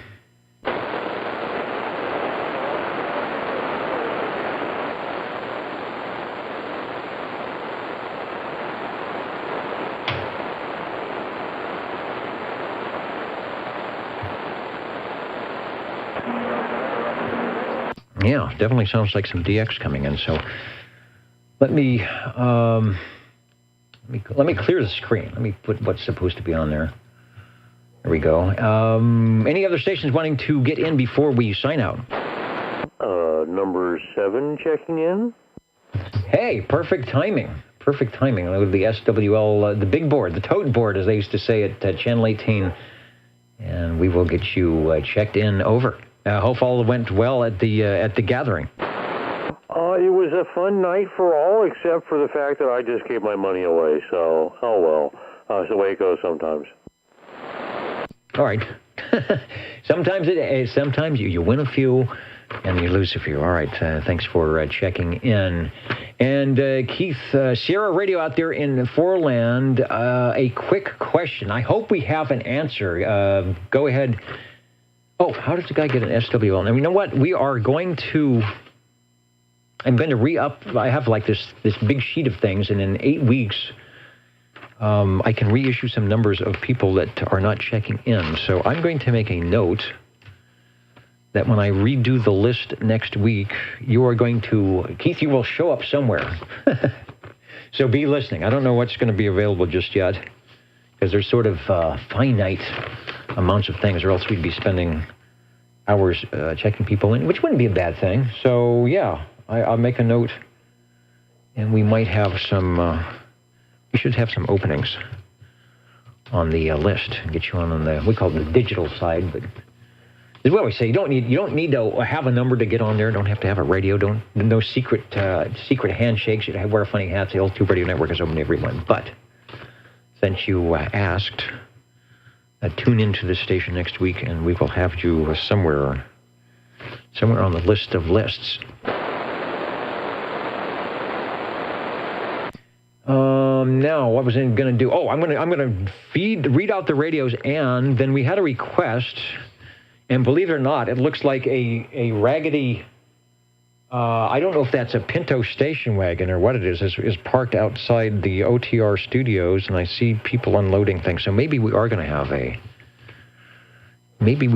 some music from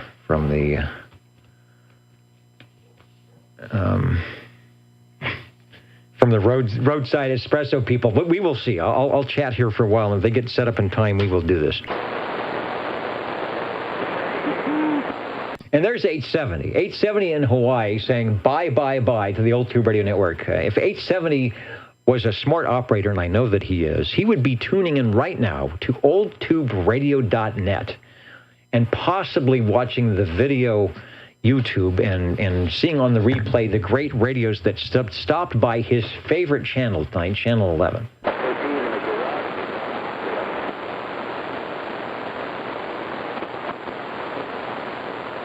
So what I'm waiting for is the Mr. Announcer to cue me in here. Here we go. Ladies and gentlemen, time now for the current OTR totals.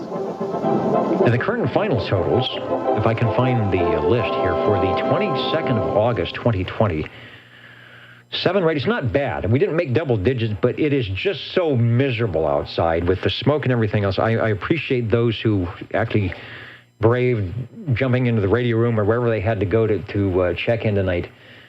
And we'll see what we got. SW also, we did pretty good. 12 on page 1, 16 on page 2, 17 on page 3, 19 on page 4 for a total of 64. The last of the 8-week roster. We will reconnoiter next week. We will have a new 00, or we will choose a new 00 out of those with perfect attendance. And like I said, there may be some room to sneak in on the SWLL side. Let's see. Let's go to, what do we want to do? Let's go over to the REA, and we'll read off the list. 7 radios tonight, starting with the Hallicrafters CB1. What a great way to start from 1959, when it was brand new and sounding pretty much brand new from that. Thanks, Paul, for that one. One of my favorites, Hallicrafters. You've got to love them.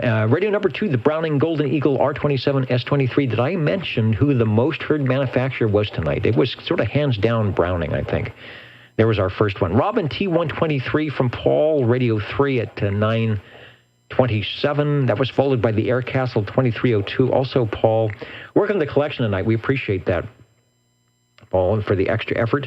The Cobra Cam 88 sounding good from the Tower District tonight. And Keith mentioned, Greg mentioned, and I'm looking for what he was wondering about that, what it would sound like with, I can't find his post, but he said, I wonder what it would sound like with I think it was a ceramic or like a D104 on that thing. I'm thinking it would sound pretty bright. That radio has a lot of low frequencies that it can do, so interesting. The R68 T68 was radio number 6. That was the Browning Golden Beagle combination from Harvey on the west side, and then as you just heard, the Browning Eagle R27 S23 combination from Mike for Radio 7.